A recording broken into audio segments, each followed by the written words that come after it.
All right.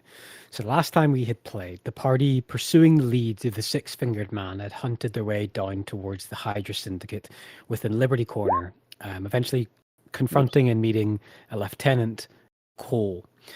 He was misattributing abilities used by the Eye of Tyr, a mystical and unparalleled item of power that exists due to Tyr's sacrifice millennia, ages ago. From liberating the artifact, Tyr's image manifests in the material plane, offering Hendrik, one of his most ardent followers, compensation for his efforts, in which he chose to peek into the history of the necromancer they seek, connected somewhat to the six-fingered man. Hendrik saw the birth of this person, metaphorically, in their new life as an agent aligned with foul powers. Pressing deeper after seeing the history, he chose to sacrifice parts of himself to reveal truths about Orly's son, a missing child who has found a new family across the world, and that a dragon that kidnapped him was responsible for his kidnapping still lives. Tyr took one of Hendrik's eyes as payment for the deeper information, replacing it now with a bright red ruby, permanently marking him as one of Tyr's servants. Cole, his unconscious body was lifted and taken away by angels to face divine wrath for his crime. Left behind was his notes, as well as some, accoutrements, and unclaimed treasure within the Hydra safe house. Once you're kind of clamoring yourselves and getting realigned with yourselves after the actual divine manifestation, Jerome, the marshal of jurisprudence, arrived, and after such events chose to offer Hendrik the option to be a truth caller, the out-and-out martial wing of the church. Those that enforce the truth and desires of Tyr and the greater Concord, if you choose to believe such things. Finally, after hours of fighting, the party left with Jerome to head back to the summoned temple at the corner of Liberty Corner, witnessing the complete enforcement of justice from hundreds of brass shields and dozens of truth callers on the unsavory, rule-breaking peoples of Liberty Corner. Now, as you headed into the temple, as night was still upon you, given a large bunk room, the circular chamber, you rested with your allies and waited on what future events were to follow.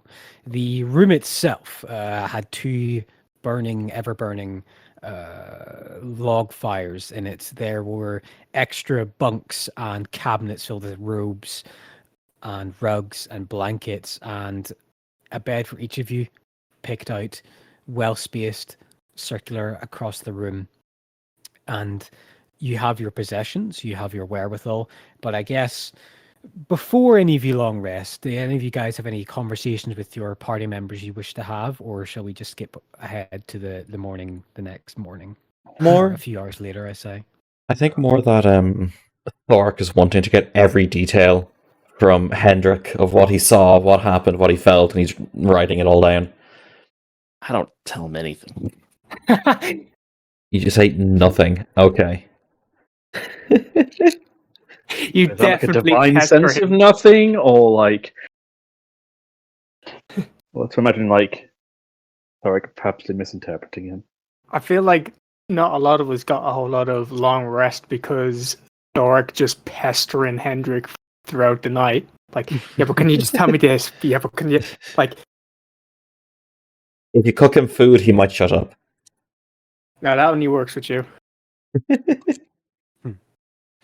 You do have the note that recovered off Cole's purse and seemingly distributed, left by the angels when they took his actual physical body to heaven to face answers for his crimes. Did we read that last session? They are in D&D notes, and it's. Oh, okay. I imagine that probably the party did distribute them and confer amongst them. Cool. And so I kind of just confirm. Did they say that like the brass shield pretty much came into Liberty Corner then and sort of reinforced order now? Was it? Or... Yeah, like you saw hundreds, if not close to 1,000 people, at least in that night alone, arrested and put in wagons and carriages and directed away. Like there's far more brass shields than you ever seen. Again, they were directed by the kind of field marshals of the Truth Callers, and they were using mystical powers, magical powers, physical, strong fighting abilities to direct people to surrender, to stop them running. It was a controlled military raid, from what Leonor could recognize, planned expertly, and very little violence enacted on people. You know, people didn't lose their lives, but dozens and dozens and dozens of people, even on your walk back, through the Liberty Corner you saw getting arrested and shackled and manacled in the darkness. Well, I'm glad it was at least controlled. It wasn't even get too out of hand.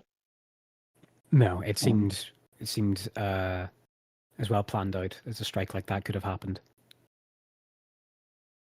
Well, I think even though there's questions looming inside of Orly's head, he was pretty beat up during that last conflict. So, and then witnessing like an actual god, kind of, I think Orly reluctantly just conks at the minute we get bedding.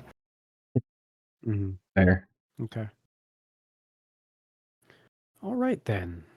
All of you eventually find slumber, very spiritually exhausted, more than mentally or physically. Your spirit, your souls are exhausted after the divine intervention. And I would ask, who's the first to rise? You sleep for a good number of hours, time passes, you're just stretching across eons of what feels like just rest. But who's the first to awake? I think Erith would be happy to wake up early. I can imagine him being a little bit less exhausted than others in regards to the divine presence on account of what he is.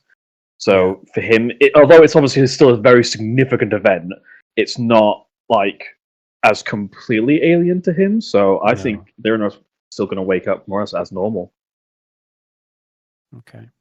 All right. So Leonard, as you wake up, you can smell the early signs of life. Like it's strange in that this chamber here, usually in like castle chambers or fortification chambers, you would hear noise from outside of this room, but you seem that all noise is centralized within this chamber. You can't hear anything past the double doors. They're not locked, they are open if you go get up and check them, but as you wake up and start to make noise, it would probably stir your further allies to come to. There is a soft light kind of bleeding through the morning dawn. You can hear the pounding rain hitting against the glass on the temple temple walls and windows. It seems like a pretty strong downpour today. A cool kind of temperature, but overcast and gloomy. Okay. Okay. Looks like it's been cloudy and it's been cloudy and overcast for the past couple of days. So I guess this is the downpour. Yeah.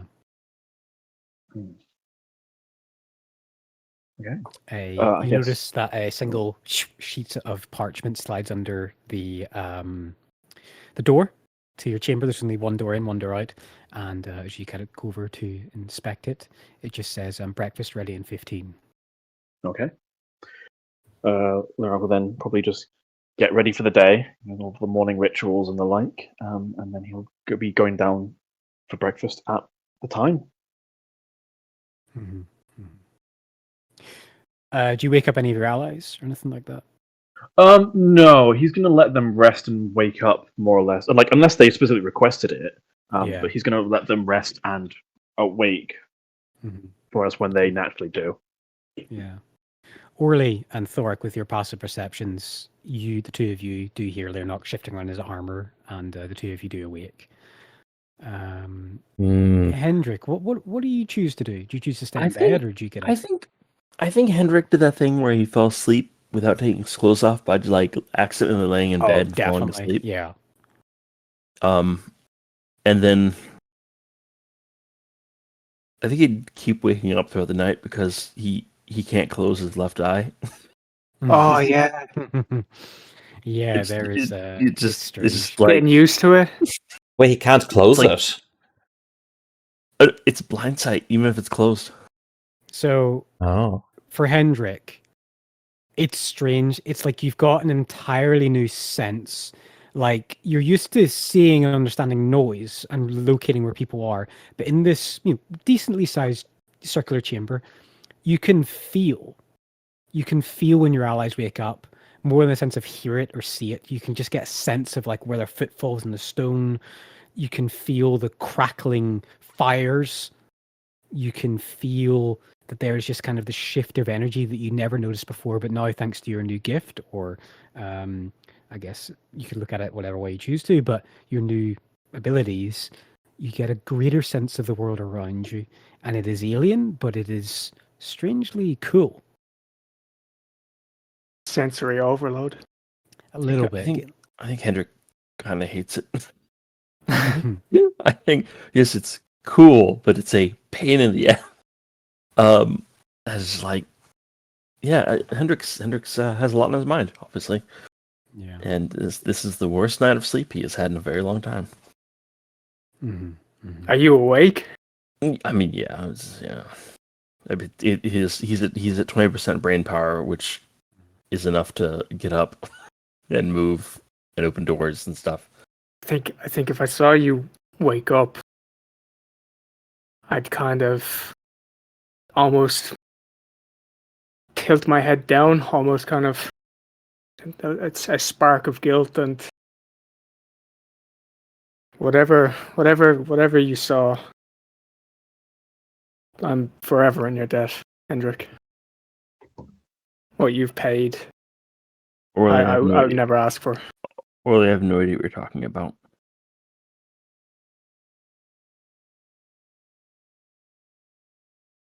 You don't remember? No, I don't know what you're talking about.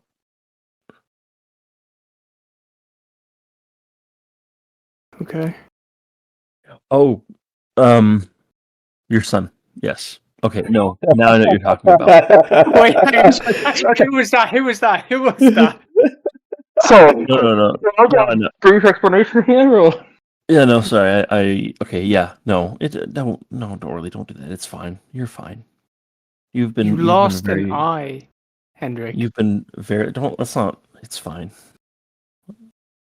Does it look weird, Cypher? Like this, like It's it's a gem.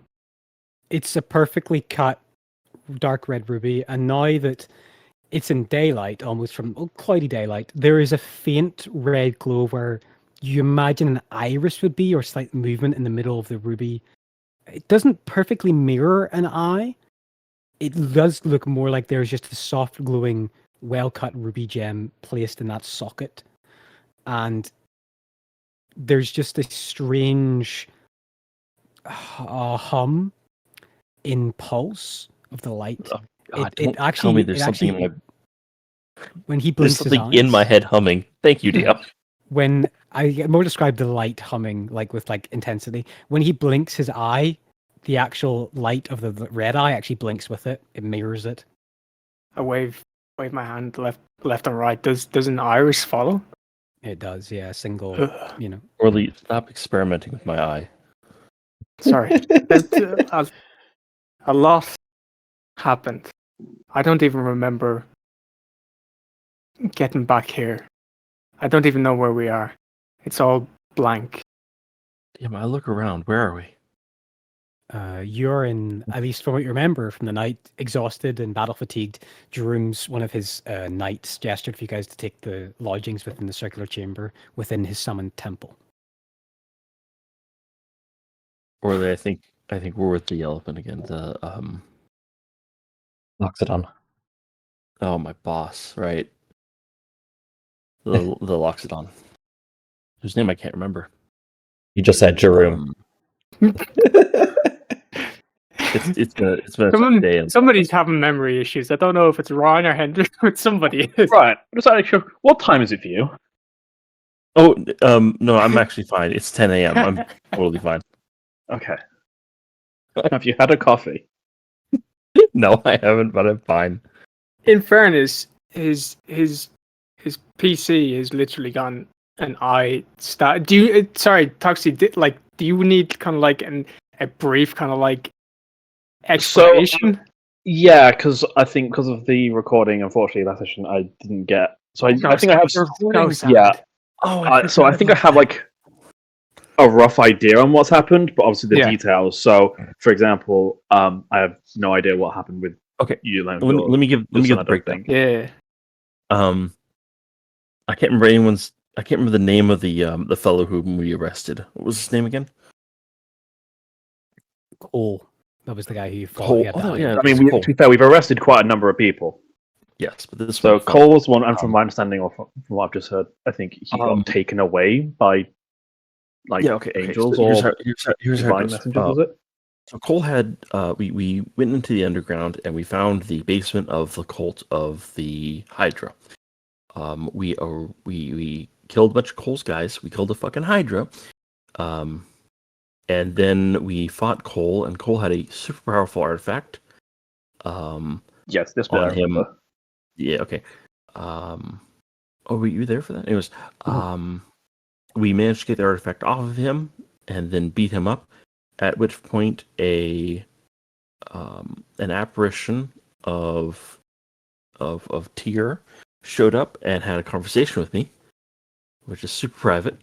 But it ended up with Hendrik not having eyes anymore and gaining additional information on the necromancer, all the bullshit the necromancer's been up to, including whatever. And Basically, got a whole backstory lore dump of the necromancer. You got a lot. Yeah. It's very cinematic. In addition, I got information about Orly's son and his state and his whereabouts. If I remember correctly, the information about the necromancer came free, but the information about Orly's son is what cost you the eye. Yeah. Okay. I see. Okay. Yeah, it was either that or the first question It cost was an eye, and that. the second question cost a second eye. You only lost one eye. He tested you to see if you had plunged the dagger into your second eye, and that was a test of faith. Oh, I'm sorry. I was under the impression I did put the dagger in the second eye. No. Okay. I'm gonna... He stopped right before the tip hit the. Yeah. It was just a test of faith. I need to look at the map. But sorry, because this is actually me asking now. When you were asking about the necromancer and Orly's son, that was asked out loud. Like the rest of us heard it, right? We heard the questions, but we didn't see the answers.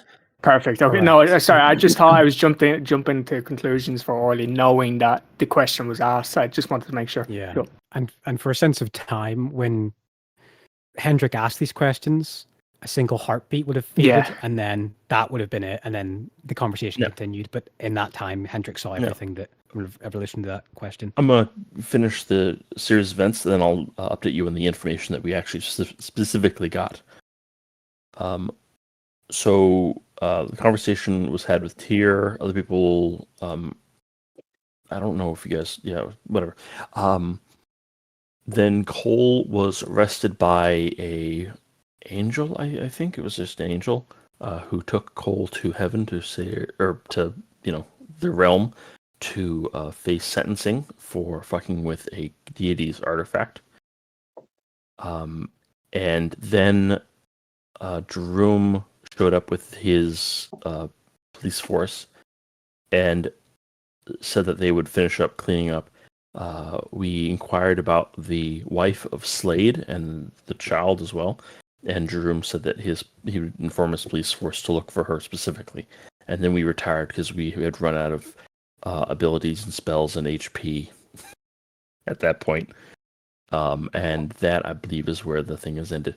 Now, in regard to the information that we got from the necromancer, Cypher, if you could correct me on any of this, but I'll try my best. The necromancer is a what's the word? He's like was he a knight? He was a nobleman, a merchant. He was a nobleman, yeah, exactly. Who got kind of spurned by life being cruel. And I believe he's been spurring on the barbarians from the east to cause them to, I think he's like united them more or less, and has spurned them to attack to the west to, barbarian things, gain money and slaves and honor and all that stuff. And he's just causing a fucking horrible mess right now. I don't think we know his end goal, though. I feel like to begin with, he felt like he was wronged by the gods, but then it mutated into him not having a drive of hate towards the gods, but towards man itself. I think, if I remember correctly. Hence why he kind of like united those tribes, and he's just pushing them to civilization. I guess I'm very result oriented. I didn't focus on the cause as much as the effect. I think he just wants to watch the world burn. It has been 2 weeks, though. The last thing that his attention was drawn to that you saw was him receiving these strange metal iron rods in crates and turning his attention to like this sweeping gap of fire between two mountains. And on the corner of one mountain was a great fortress. I remember that now. Okay. To be fair, it was a lot of information. There was a lot of information. It was a lot. It was great, but it was a lot. I'm going to assume that's going to be Eliza's gap. Okay, thank you for that. Yeah, probably.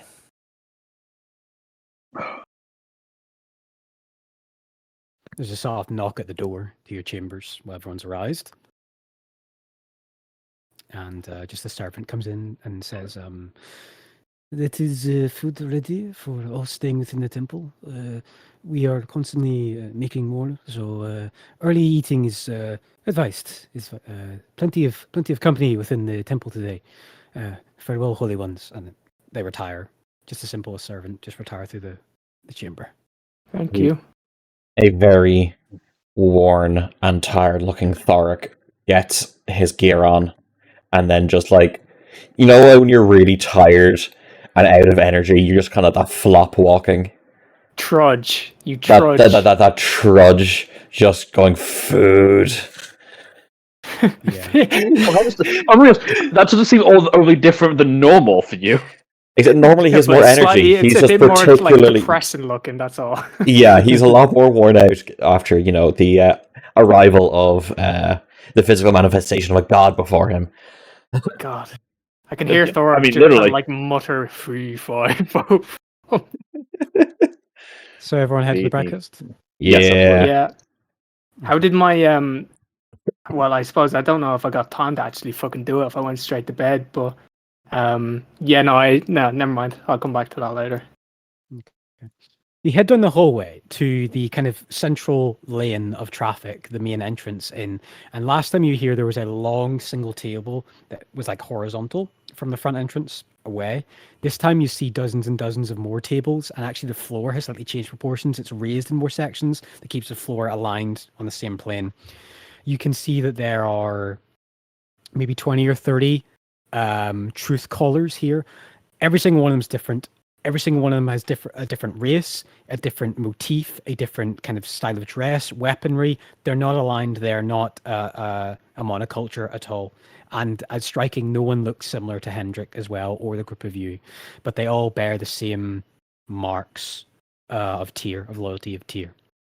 And as you come in, there's a circular round table at kind of a slightly raised more dais, and you see sitting there, you see Jeroen with not his armor on, but holy vestments on, more like light retiring work. You see Osmundo next to him there, and they're going over charts and maps, and they're having a soft discussion.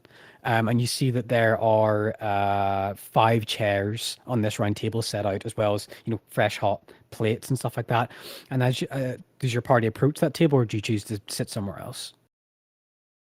Lennox happy to approach it. He needs to have a chat with Jeroen at some point, so might as well do it now. Okay. There's some whistles and jeering, and some looks of just curiosity towards your party, especially Hendrik as well. And Hendrik, it is sensory overload. There's so much just extra information with your blind sight of just people moving stuff on the chairs, their feet, the chair scraping against the floor. It's a little bit overwhelming, but you quickly learn to tune this down like a microphone volume of information to what you actually care about. It seems very intuitive. Has been hungover before. He can deal with this. Yeah.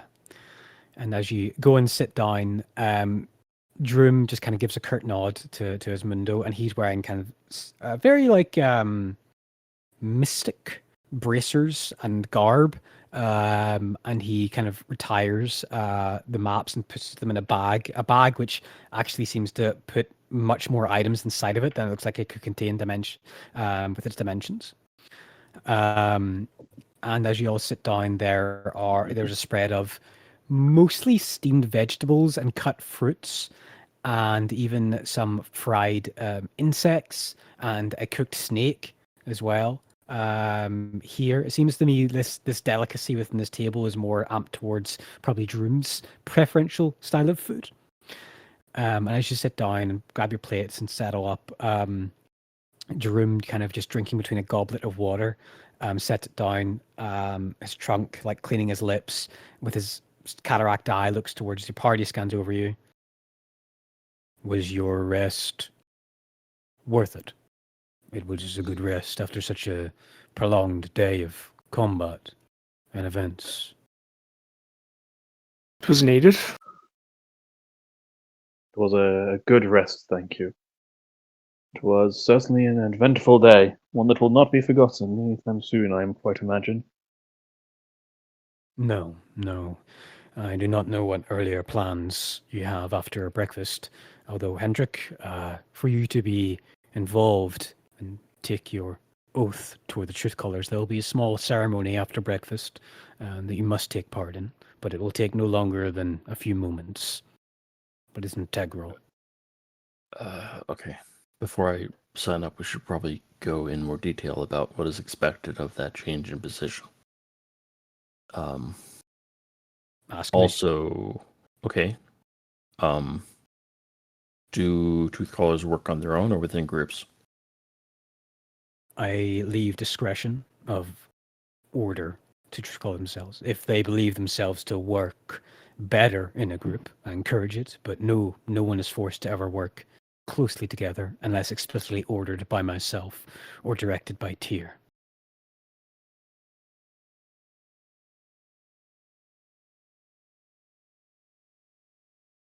All these truth callers before you came at my command, my behest, but many more were unavailable and had much more pressing and dangerous work to continue with, and they were unavailable. If you can answer the call, that is greatly appreciated, but if work is much more demanding and important, I will respect decisions not to attend. What's the protocol for leaving the organization? Because you may be a good boss, but I don't know about the person who comes after you and after that, and et cetera, et cetera. There is only two more above me. There's the Hierophant, who directs divine justice and mandate here. How old are you, sir? Gets a long kind of look. Starts to think. I am 226 years of age. Okay, in 226 more years, will you still be my boss? My superior? No, I have a feeling I will be a few decades, if lucky. I'm closing out my time on the material plane and my service to Tyr. If the person who comes after you is, I don't know what the word would be, not a good match, how tied am I to the organization? Is it possible to leave the organization at all? Of course, if you wish to surrender your duties, that is fine.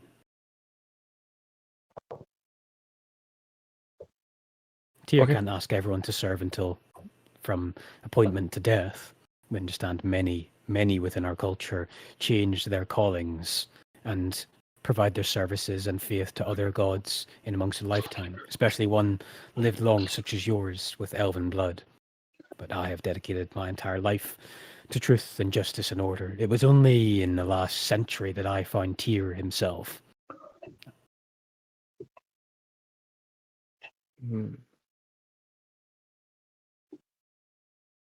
Okay.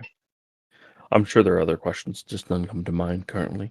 But those are the big ones I was worried about. Okay, thank you very much. You've satisfied me. No thanks needed. But the engagement, the ceremony, there will be a method, a metaphor in meaning to it that has happened to everyone within this chamber, and sweeps his hand across the chamber, and most of the truth callers are eating their meals and, going about it. But some are staring up at the table and listening and curiously watching. That they have all experienced it. It will not be a lone experience to yourself. It's different for each one slightly, but the rites, the speech, the meaning is all the same. A great honor to be surrounded by so many truth callers during the ceremony. Usually only a handful may attend each, but it is always given by myself, by the marshal, and marshals before me to induct a new member into the order. I hope all this leisurely activity means that the truth caller's work is done in this city, then. For a time being, yes. We have Does cleared that up mean much that of Liberty Corners. the wife of Slade and his child were found? I have information on that to you. In our arrests and clarifying of information through our zones in which only the truth can be expressed, we caught a handful of close servants, agents of this call. And the information they expressed to me was that they delivered cargo to a burned out ruin in the heights on the hills to the south of the city. And I thought that you may continue your work and investigation into such a location, should you wish. But if you wish to retire from this, I understand to put you and your troop at great peril, I can assign the duty to another class of truth callers. Okay. But I have given my sworn oath to that I would do all that I could to find them and to return them, well, to ensure their good health. I would not want to give up this duty to anyone else if I have the option. I would like to go. If that is accompany your men or the rest of our group, then I would be very grateful. He leans back a little bit and you hear like the stone chair like scrape against the stone on the bottom. No, this is not explicit information that the child and the wife is known to be there, but it is the most ready and most recent activity that this man Cole directed must be performed. And those involved were heavily questioned. Information gleaned from them is that they delivered these closed boxes to a dais, a circular marking within a burned out castle. But not much more is known from that. They were told to leave it there and then hastily return back to Liberty Corner. Do we know what that castle once was? I have sent some scouts ahead. And he starts to have a think and a look back over his notes. And in this time while he's thinking and stuff like that, and he actually gestures to the left-hand side, and a small little creature made out of feathers and fur, and has a beak like a parrot, but has much more wings than you think possible, appears and manifests before him and starts to bring out notes. He starts to read them and scan them. And let me just look at my notes. Is that Dream's actual voice then?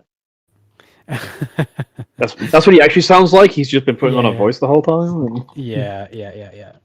2 seconds. Just like a frog in his throat the entire time. He just really needs to clear it, and it's just not working. So yeah. Mm-hmm.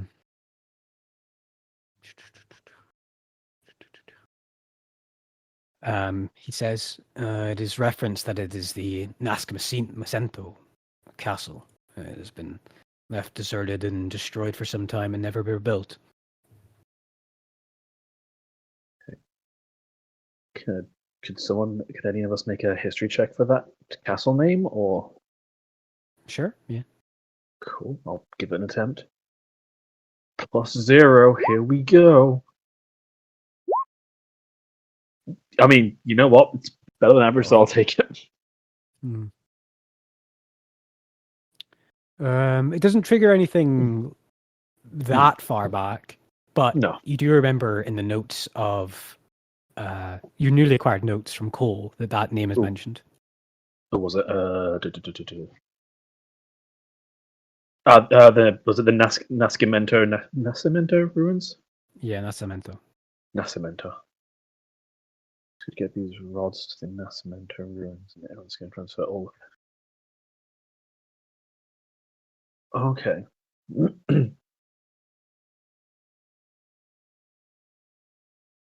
The creature disappears back in the dust and feathers. Is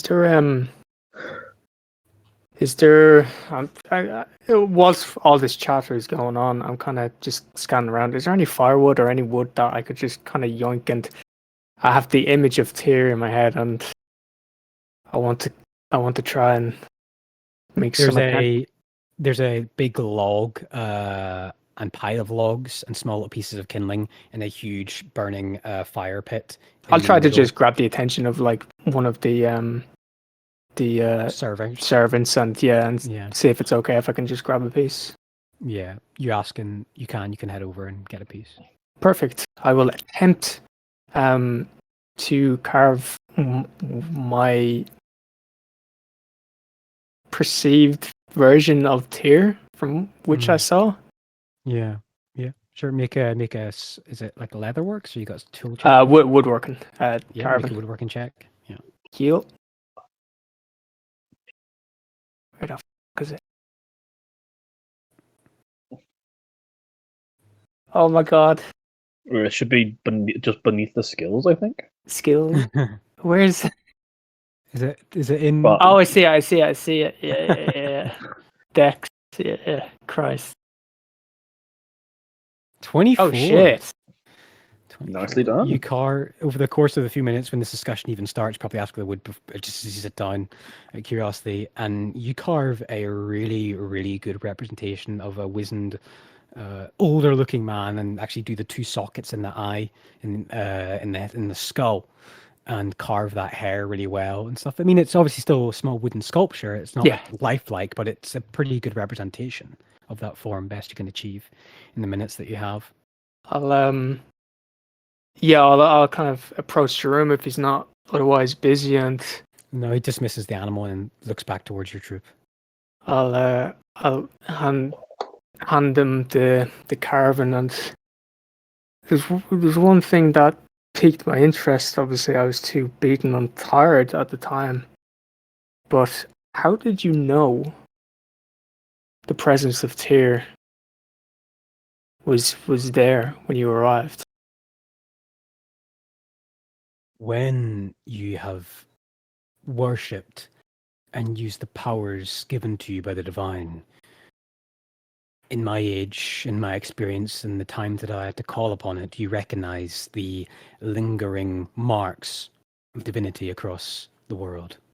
There are hallowed sites, churches, where small glimmers of presence still remains. And if you think of that like a ember burning in a long cold fire, that what a church was, what we encroached into when Tyr had left was an almost puff of black powder tossed in a dying ember, just for a second, fast to retreat, but strong in its presence and its intensity.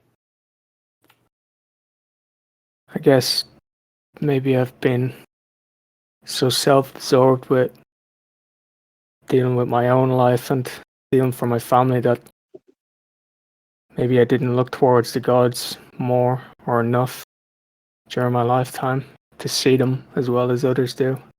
There's nothing wrong with being self-sufficient in the eyes of the gods to achieve what you can is something to be proud of.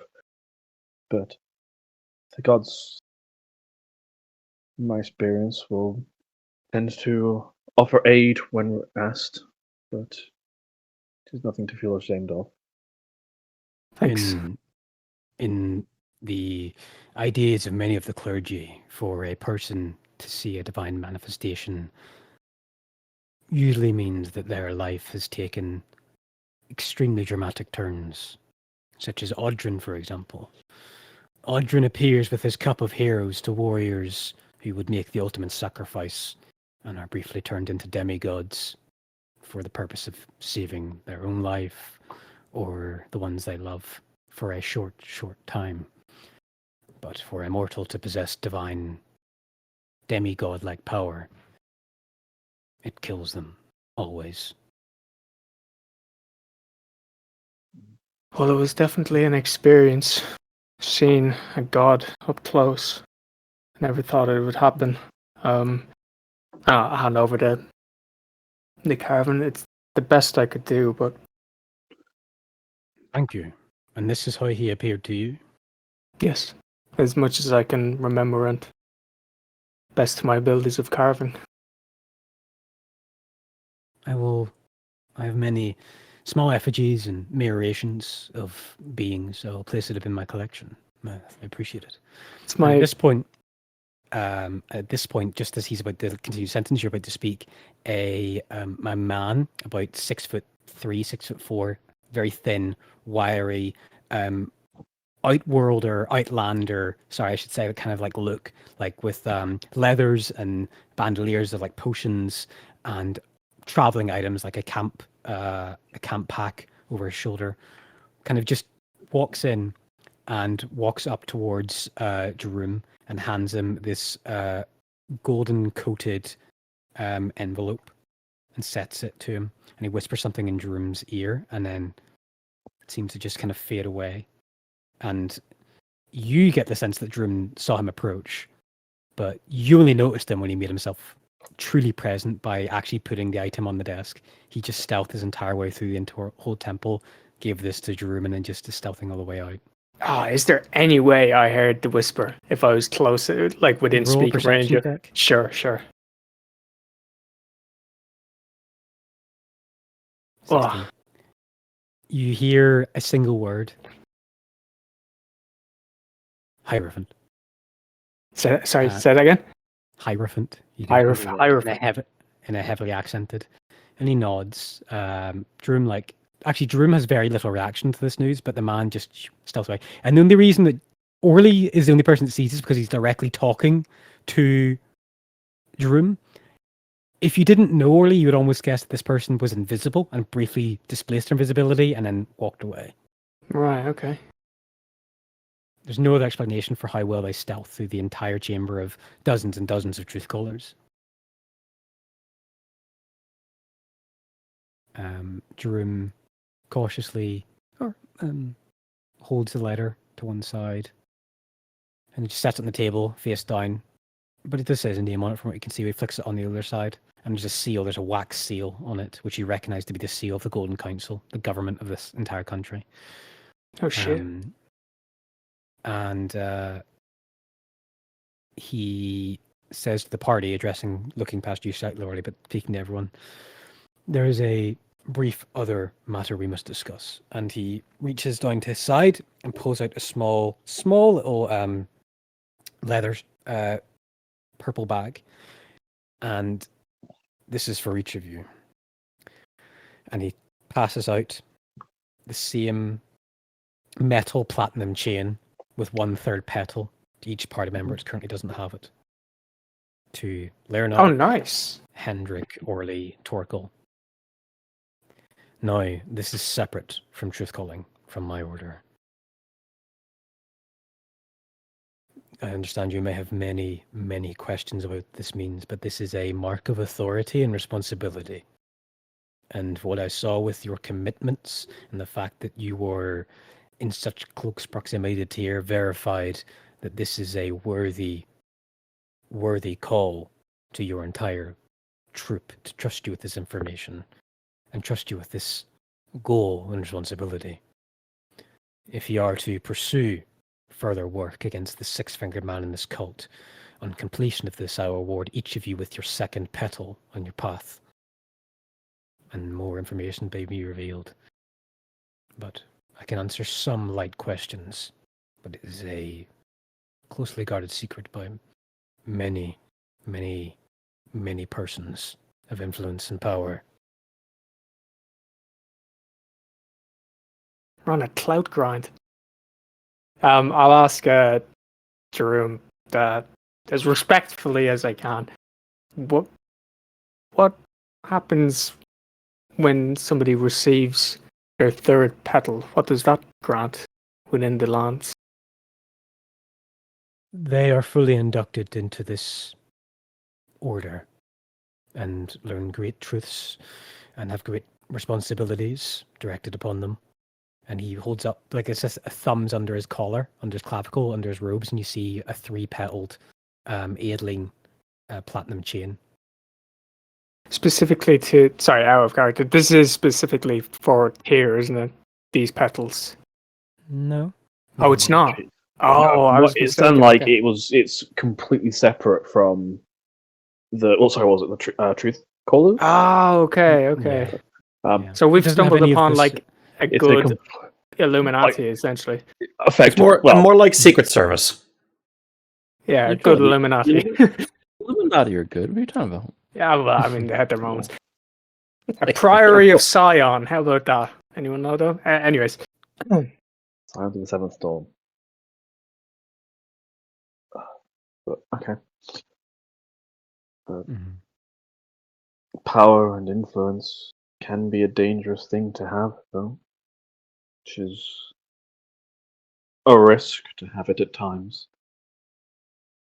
Are you sure you are content to provide these to us? I am. You already clearly entrusted at least one member of your party, the bulwark, Thoric. He looks up from his breakfast. you're still eating? Thork got enough food for everyone, and he's eating it himself. I'm pretty sure the real question of is he still eating is there food in the vicinity? I'm sure the coming from the servants have. kitchens? The servants have just been fucking legging back and Yeah. forth from the kitchen. Bro. Yeah. We thought this would feed everyone for a week, and You he's guys gone think through it- half of it. You guys think you're great with your bags of holding? We've got a stomach of fucking holding, bro. Dragon hunger is something else, man. And Drum says, there is need of growth. I cannot say much more than that, but there has been a search for trusted persons with great potential. Well, if it's anything, Larnock, I don't think anyone within our group is looking for power, so maybe it's not a bad thing for us to be granted some. Perhaps not, but even still, before I accept this, I too am likely in the last couple of decades of my life. I have spent a great deal of it. Asmar, not overly long lived, right? You know, Hendrix is looking at Lurnock like, wait, what? Wait. Lurnock, I thought you had several hundred years left. Blessed by the gods we may be, but that does not bring a life as long as people like yours. We are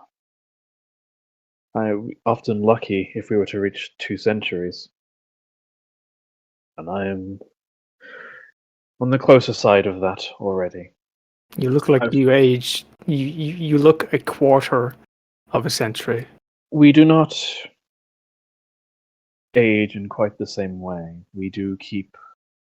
Once we reach our prime, so to speak, we stay in that form until the age of our ending comes, and then we pass, as all mortals do. But I will stay more or less looking like this until that time comes.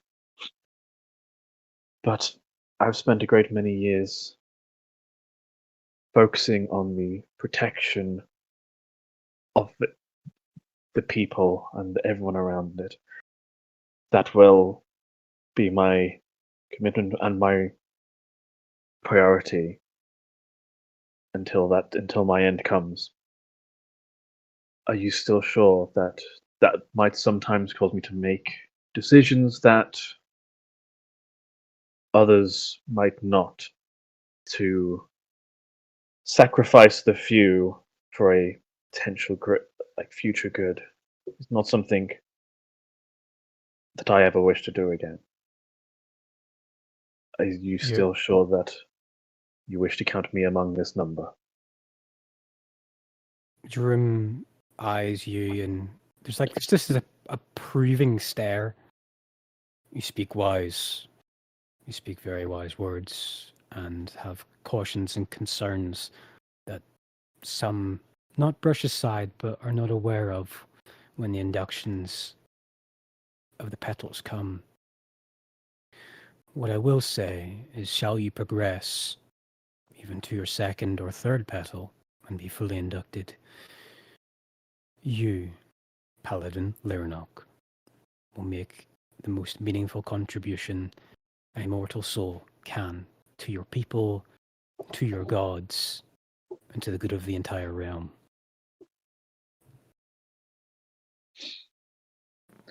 In that case, I will gladly accept.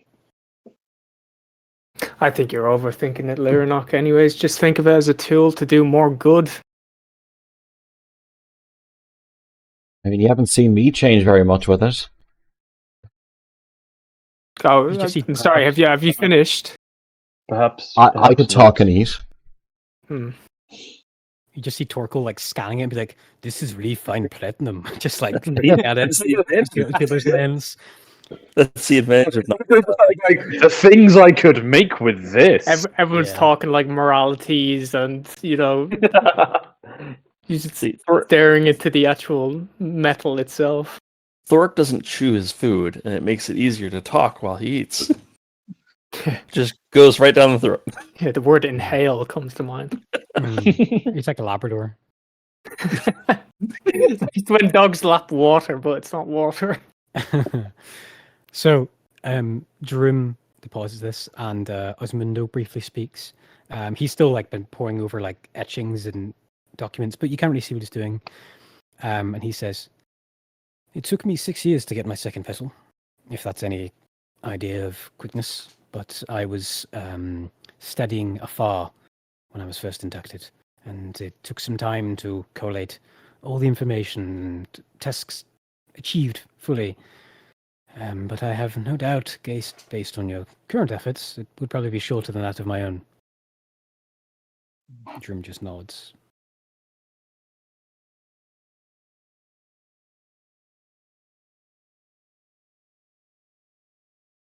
Jerome slides open with his fingernail, which is quite sharp. He slides open the envelope and pulls it out and starts to read. And starts to read and scan, and then seems to read. He goes to the top of the letter again and reads. And he's no liar, but you can definitely get a sense of eyebrow raised of just kind of surprise, genuine surprise of what he's reading. And he puts the letter down and stands up and claps his hand together, and there's this boom across the entire chamber, and everyone stops eating and looks up towards him. "All who are gathered here, I have some important news, especially for this region." And everyone kind of stops and looks across. "It is not dangerous news, but anyway. I have been informed by the Golden Council that they have finally made a choice in the placement of the Archzealot of Breakwater." Lets that hang. Licks his lips. His trunk twitches a little bit. "They have elected to post Grand Master Raquel Sapero, Order of the Raising Flame, to take the office of the Archzealot." And just silence within the chamber. "That will be all." And he sits back down. How often does a roll knight history? take a governmental position? Roll history check. Oh, good. Okay.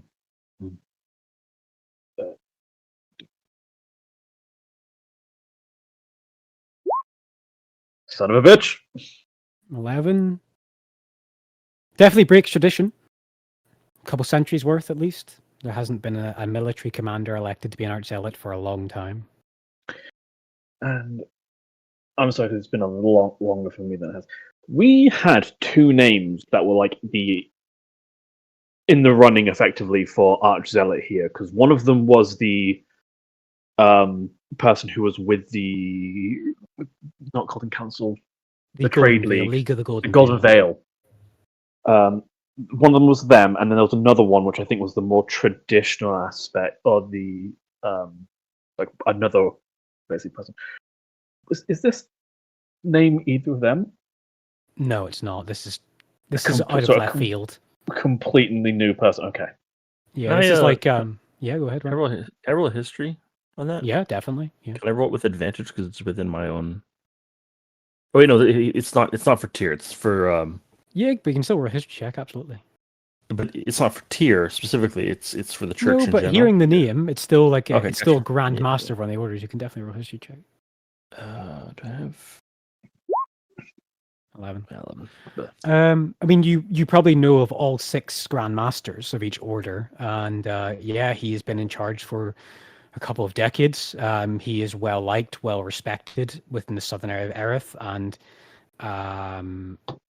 incredibly big mover and shaker within the military sphere. He controls 1/6, as it would be, of the entire military capacity of the Concord, and now he is directed to take charge of the largest town in the south, the largest city in the south.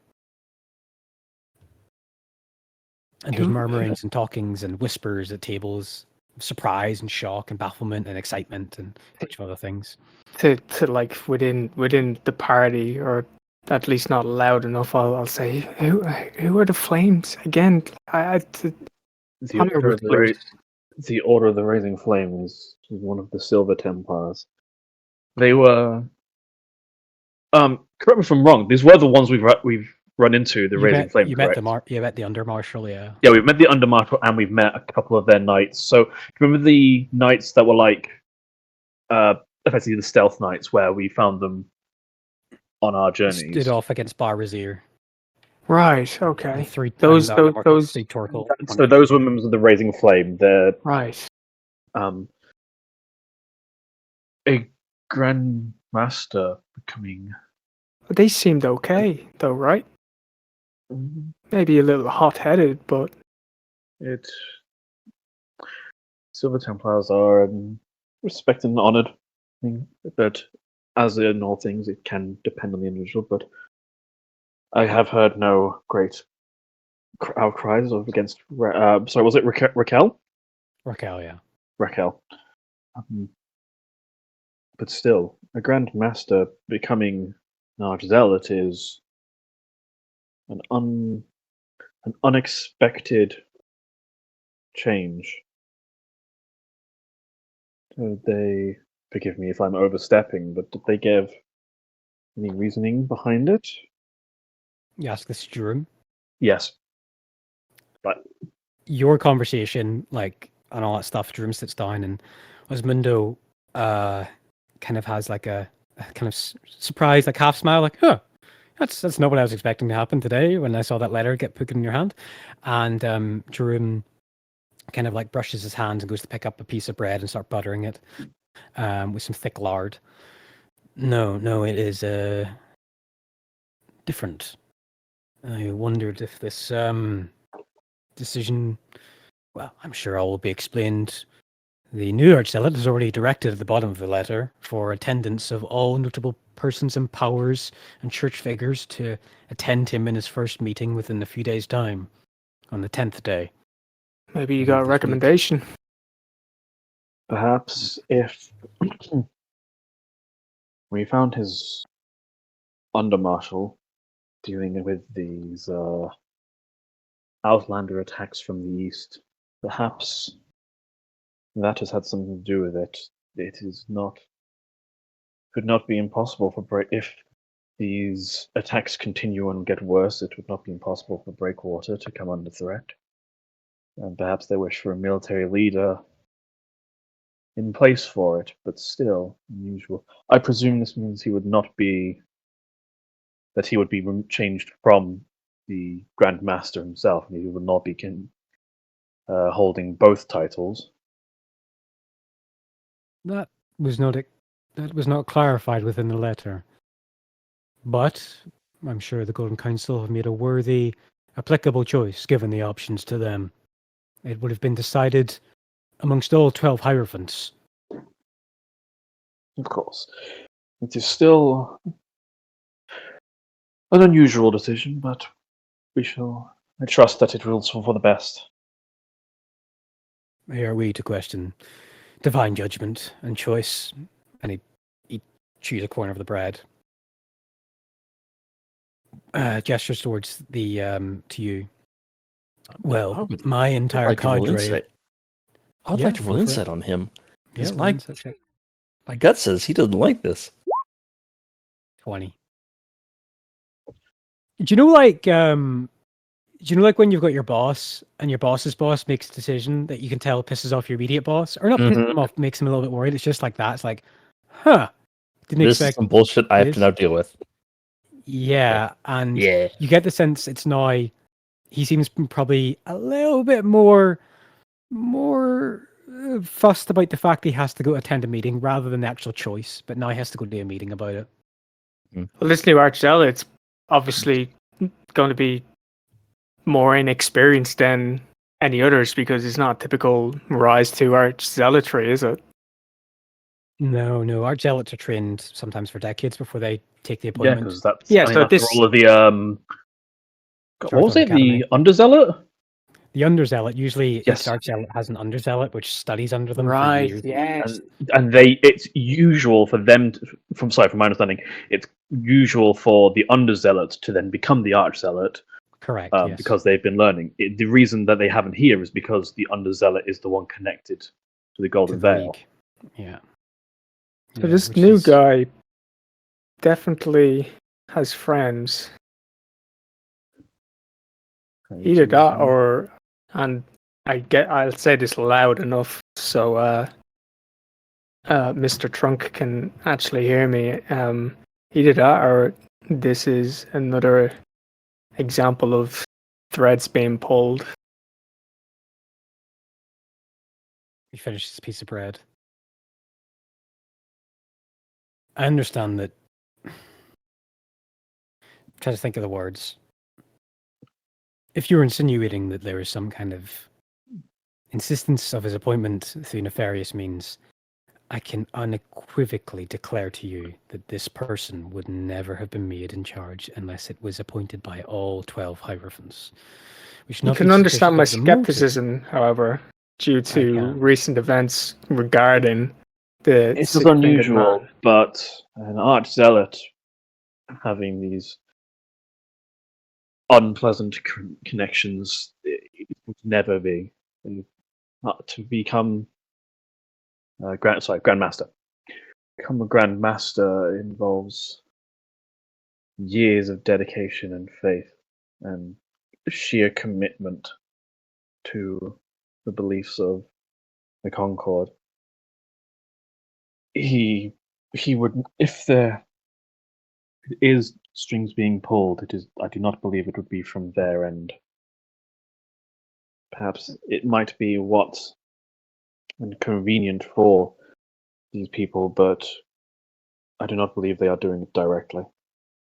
The only thing I can declare to Raquel's character, the Grand Master, I've heard of him and briefly interacted with him once, is that his order and his own personal belief is close to that of Thesnir. So I'm excited to see how a nomadic ranger patroller adjusts to running a city of 150,000 citizens. He fear chaos? It would certainly be a learning curve, I imagine. If anyone can do it on quick notice, it would be one of the Grandmasters. On that we can agree, but still. I was about to say, nearly the entire cadre of Truth Callers will be leaving come the end of the day to attend to many, many responsibilities, and even my own two close attendants will have to join some of them. You're welcome to join me, if you wish, in this meeting, for I do require somewhat of a following to keep up appearances. To attend one of these meetings, myself and Osmundo only would ask some questions, and it'd be nice to have at least some more eyes and bodyguards around on the minuscule chance that something strange is occurring, but I don't believe it or feel it in my trunk. It's the least we could do. You've bedded us and fed us for multiple days now. He's bedded us. Ooh, oh my! I may have chose the wrong choice of words there.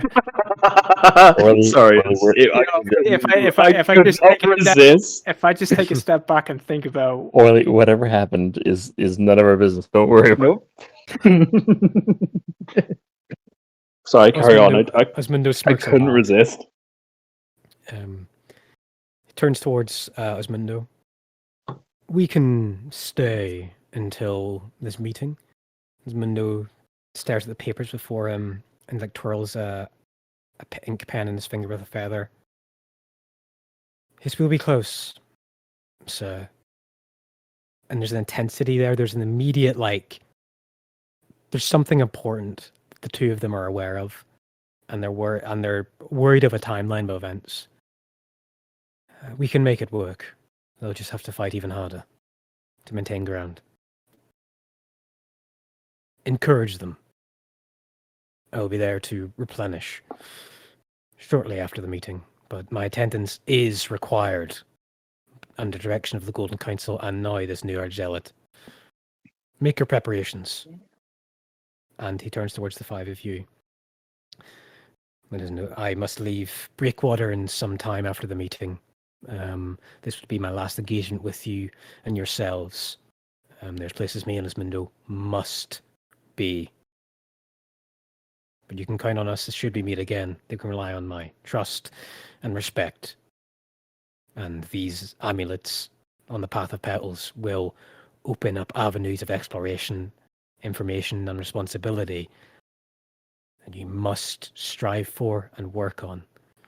And when, or if, you achieve your results to dismantling, damaging, or ending this cult, the Six-Fingered Man, direct your news of such things to the Archzealot. I will be a great distance away.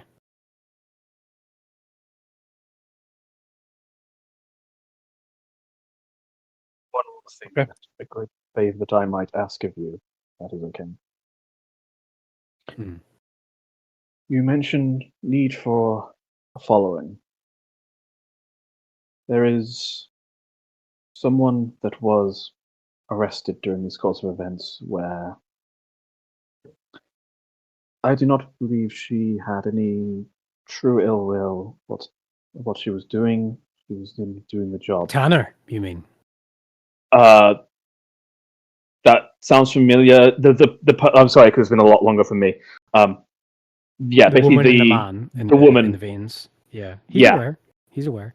Okay, cool. I was contacted by the Arch-Seraphim through means, and your name was mentioned, and the Jurat within their holding cells was implored by these two captives.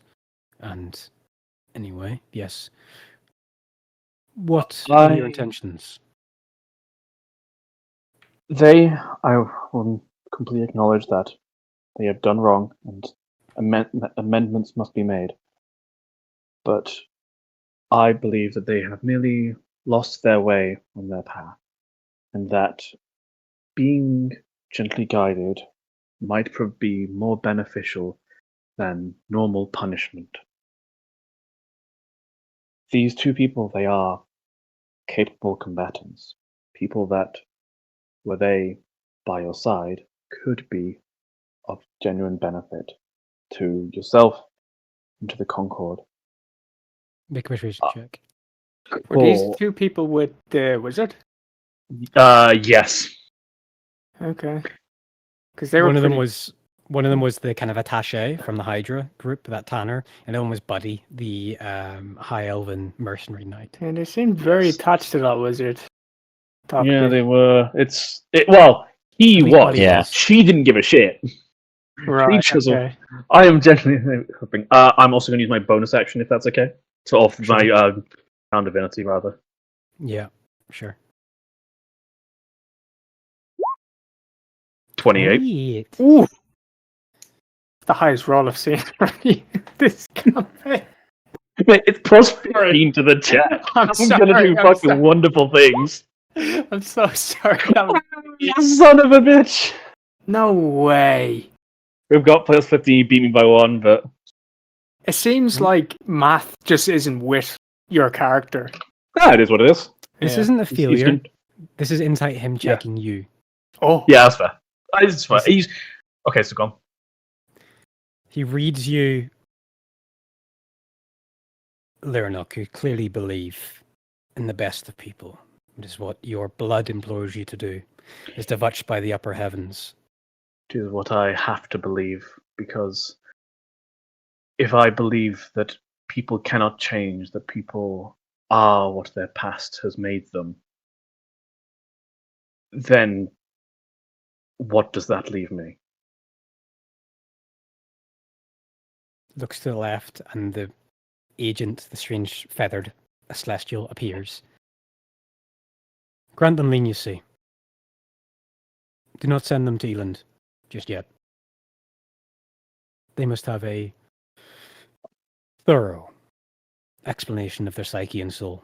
Arrange it, and the thing disappears. I've done the best I can. Thank you. I do greatly appreciate it. More than I could ever explain. Take inspiration if you didn't have it, Lernok. Cool, will do. Right. Truth calling initiation ceremony. And he stands up. Clear the hall. And everyone kind of cleans up, starts finishing their food. Do we need to and, leave? Stay where you are. The room will change. Don't get in the way of any of the furniture. Hendrik, follow Ismundo here. Okay, I got Hmm. my phone. Okay. Ismundo leads you into that door, the door with the big golden lion heads. Walks towards that door. And the door opens up. You see a darkly lit room with small sparkling spheres of light, of small gems glistening, and torchlight at one end of the chamber. And it seems like a prayer chamber, and you see multiple divine symbols of Tyr, of iconography, of prayer paper, of books, of research. It's like a small miniature chapel within a private sanctum within this summoned temple. And you see on a almost like mannequin-like appearance, you see a grey standard prayer robe to Tyr with the church markings on it. And Ismundo gestures. You'll need to put this on for the ceremony. Okay. And now or during the ceremony? No, you need it to partake in the ceremony. Okay, I put it on. Yeah. He 180s and lets you put it on over your vest, your armor and stuff like that. And it's like it's hanging down to like your knees, Armor and on. goes slightly a bit further. But it is like an Nice. oversized, vestments over designed to fit over your clothes. Oh, wait.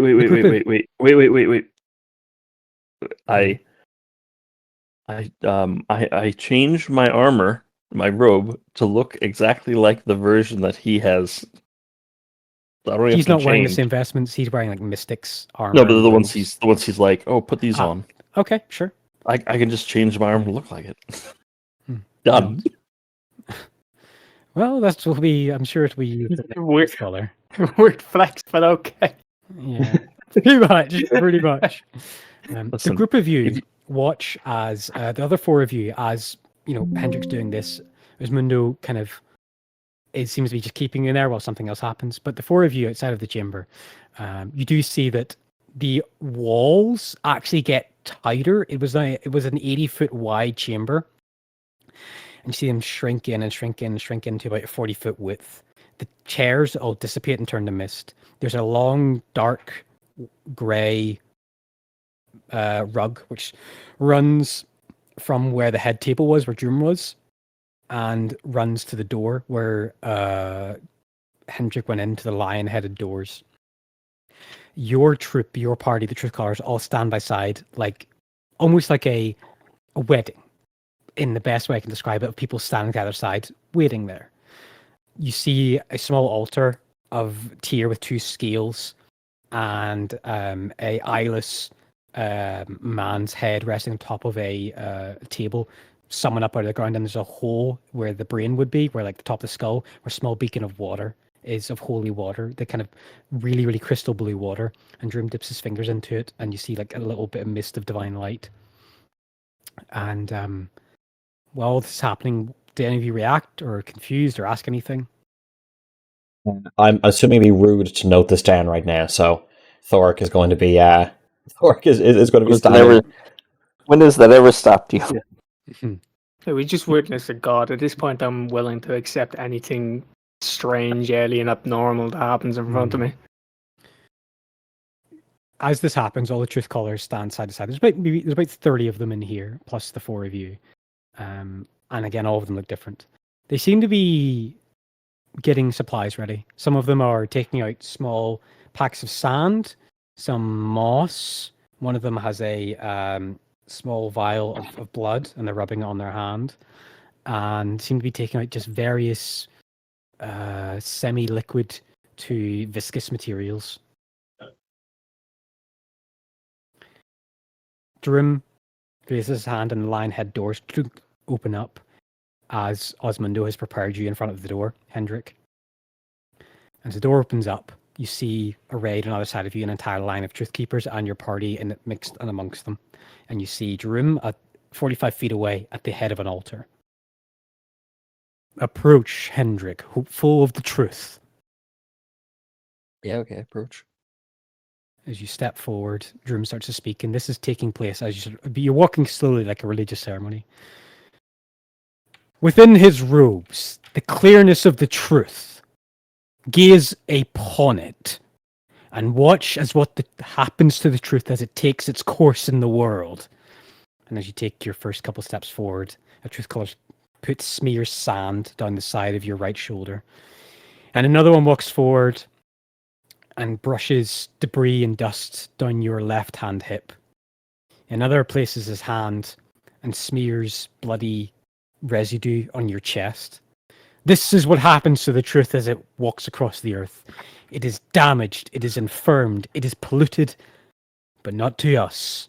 The truth is what it is, and it always will be while we wear and produce and keep it the way it shall be. Step forward. Another Truth Caller takes out a small scattering of strange dyes and dresses them across your back of pinks and browns and oranges. And this is the symbols of what happens to Tyr's vision, to the godly vision of this realm, to the plans that they enact to us, to the truths that they see, and the truths that Tyr will always see. You're about halfway through the chamber now. Hendrik, who is before us, vows to take the oath of truth calling, that from one end of this world to the other, that the truth, no matter how much damage, how much it is obfuscated, how much it is polluted and attempted to be changed, that it will still remain the way it was when it was spoken and given form to him. 3/4 of the way. Osmundo is actually at the front now, seemingly very quickly got there. And he walks forward and breaks a small piece of kind of crackling firewood in his hands. And you see like small embers in his hands. And he kind of pushes it down both shoulders of you. And your entire outfit, this entire guy robe, is just covered in debris and dust and various pieces of material. And as you walk up towards the altar, Droom puts his hand up to silence people to stop them from putting any more dormants on your cloak. And now that you are here and you've walked to the end of where the truth may convey you and where it needs to be, you will see that it will be cleansed, and the damages of it, the world, the truth, it will always be what it is. It will always be purified of things that seek to alarm it and change its course. He places his left hand in the blessed water, the holy water, and raises up and he casts a spell and controls the water to faintly just cast down and rain, like a small rain cloud appears above your head, and it just starts to beat all of the debris, all of the mess, all of the moss, all of the paint, the blood, all of your armor starts to sink into two grates at your feet that seemingly form, and it washes you clean. This is what it means to be a truth caller. You have all taken this oath, and witness here Hendrik, the first of his kind to ever take such oaths. The first moon elf ever inducted into this order. That he will take the truth and make sure it is always as it will be. The truth of Tyr, the truth of reality, and protect those from damaging it and using the provenance of divine truth to their own dark ends. Hendrik, do you accept to be a truth caller in the light of Tyr in the halls of this church? Yes. I name you Hendrik the Everseeing. That is now your title within this order. Do you accept it? Yes. The water's fully washed off all the debris. And you see a glow of divine light from where the water's washed and all of his robes. As there's a flash of light and they're immediately cleaned, the robe disappears faintly, but doesn't disappear because it's your own clothing. And it changes form, and you see appearing across your entire garb just the symbols of Tyr. Like there's a new form it can take, the symbols of Tyr of the Truth Caller, the highest echelons of your church. Unless it's him, unless it's the marshal itself, be iconographed and marked onto your clothing. Gives a slight smirk. That's a cool trick. Looks at your armor. And there's some nods of approval. There's no clapping, there's no jeering. The ceremony is concluded. And it's done. And the truth callers go back. The room opens back up again. Chairs and materials and various other things rise up from the floor again. And you are now inducted as Hendrik the Everseeing. Now part of the truth calling order. Am I covered in water? You're dry. You're instantly dry. Your armor has been closed. I missed that part. Cleaned and now bears the marks. You can now take this form with your armor if you want to, mirror it as a truth caller. Okay. Hendrik walks over, puts his hand on your shoulder, his left hand on your shoulder. This truth calling, it is different from the path of petals, but still important. Now go, search out the truth, enact it to Tyr's will, and guard the truth of reality and prophecy from those that would seek to bastardize it. This is your calling. Gives a slight smile and kind of squeeze on your shoulder. And he's a strong guy. I have faith in you, and so does Tyr, to give you a boon such as that. Points towards your iris, your dark ruby eye. Turns towards the other party, your party. This is usually a private ceremony, so details of it I would accept if you could keep them somewhat cloaked. On sword. The Bahamut. Faithful.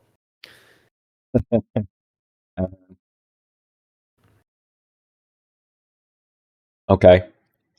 I'll do my best. Everyone's just looking at you. Good.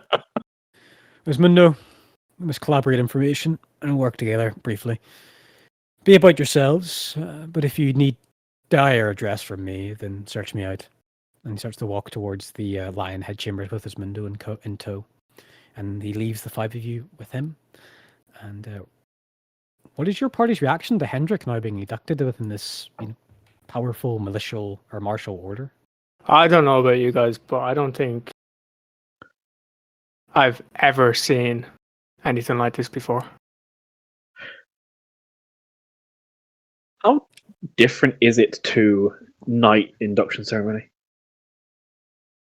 There's a lot more oaths. There's a lot Yeah. more. There's a lot more recanting, and there's a very ceremonial way of consecration with giving them their armor and the weapon of choice, and talking about their family bloodline. This was very quick, and very poignant, and very, there's a ritual to it, and it was very intense compared to that of knightly consecration.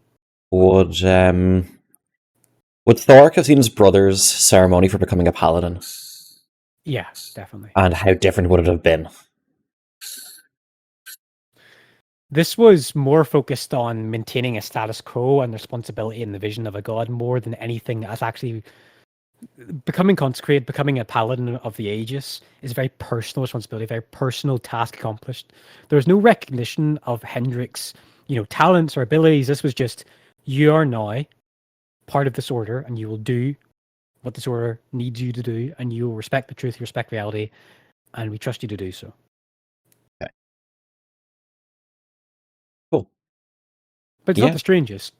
Probably the strangest workly ceremony is the wyvern caption ceremony of some of the orders, or some of the free rides of some other like churches of Thesnir, where they basically send people out naked with no possessions and be like, okay, if you're faithful Thesnir, you're going to survive in the wild, you have no possessions, you're naked, go and survive for a week and stuff. So yeah, all right, you can talk amongst yourselves for a few minutes. I just need to check something. So, Hendrik, how do you feel? I feel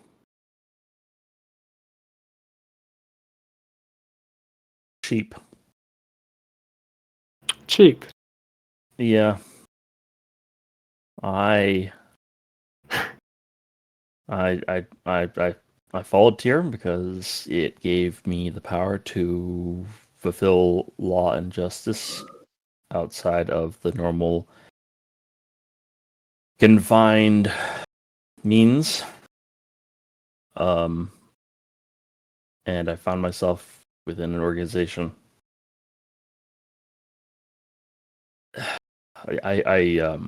These pageantries completely opposite my nature. I'd rather be out doing the work. I think we all know you well enough to know that you don't really care for these ceremonies too much, but I mean, think of it this way. We now have easier means of reaching our goals of helping people.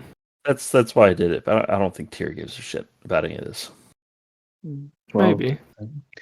At least be somewhat glad it was such a short ceremony then. Yeah. The ceremony to become a knight and becoming a paladin was significantly longer and more ornate, I should guess. Where else of putting it than this? Yeah, the pageantry of some of these organizations is excessive. This one was short and sweet. Hey, do you think he called you ever sane because you got a new eye, or what was that about? Yeah, it seems reductive, because you kind of lost an eye also, if you think about it. So isn't that kind of like... It makes it sound like I just got initiated because I got the eye and not because of, the 200 years of work I put into this. Maybe maybe your 200 years of work got you the opportunity for the eye, and the eye was Tyr's way of indicating to Jerome that you deserve this.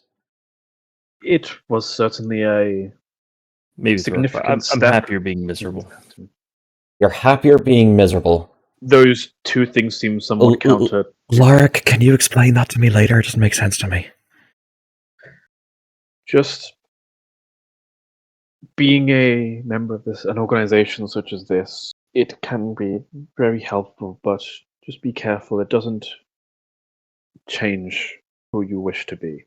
No, there can that and will be pressures to act against how you might normally wish. Just Lurnak, I have all the respect for you in the world, but you don't need to lecture me about stuff I don't need to be lectured by. I promise you that's not an issue. I don't know. It's kind of.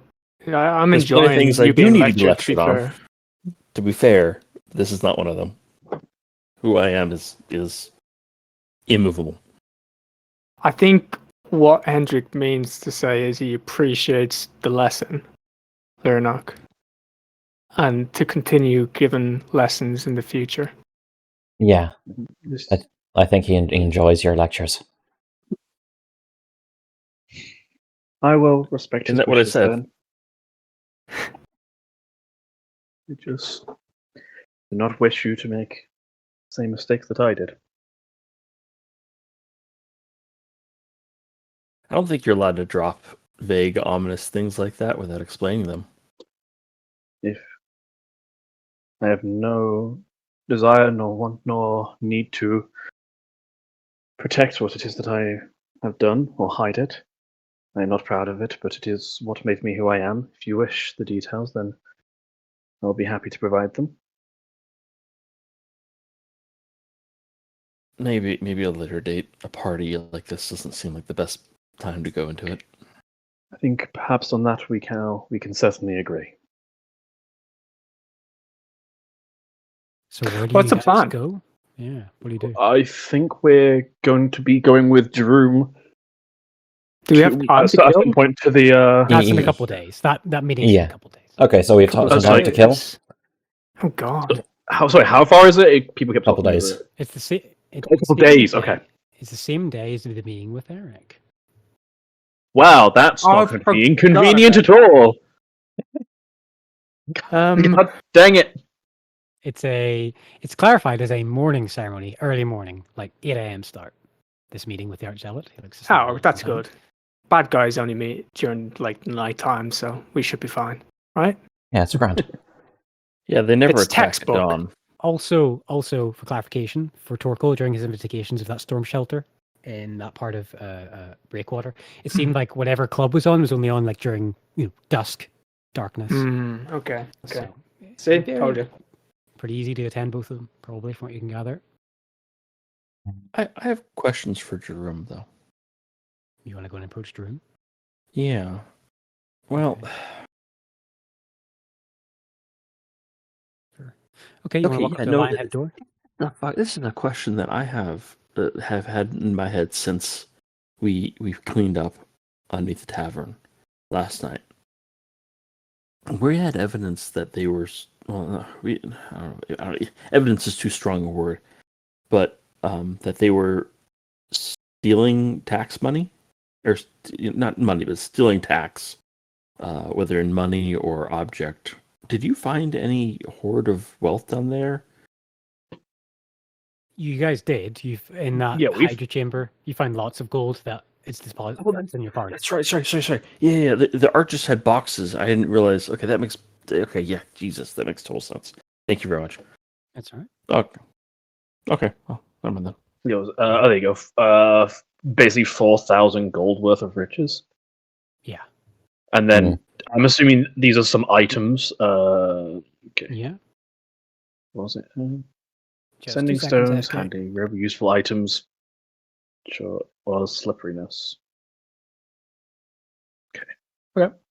We never divvied out the magical items themselves. The robe of. Helpful think items it's- or something. Yeah, we'll do it later. Useful items. Yeah. Did you like distribute the gold at all, No, I didn't distribute who had the gold We to didn't anyone, so distribute didn't do anything. How much gold did we get? I don't think I There's was. staff too.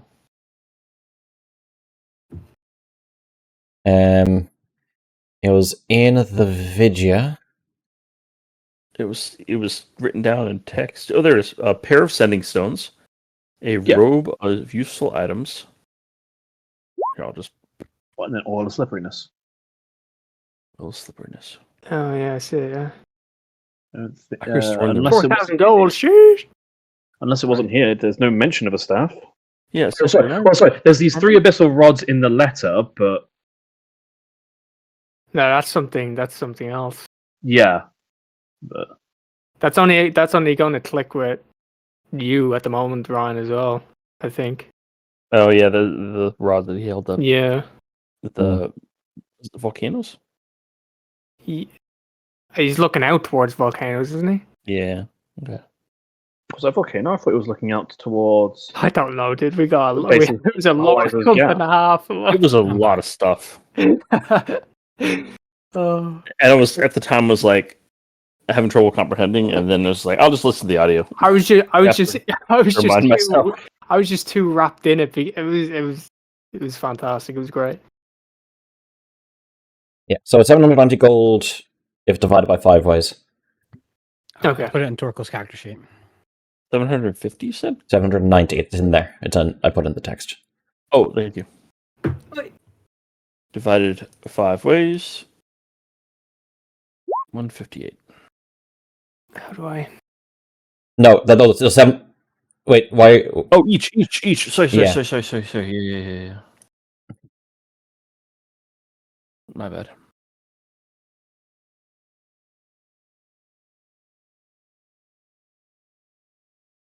I went from like 20 gold to 800 gold.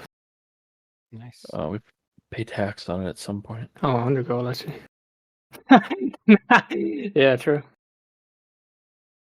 Oh, it automatically converted it to platinum.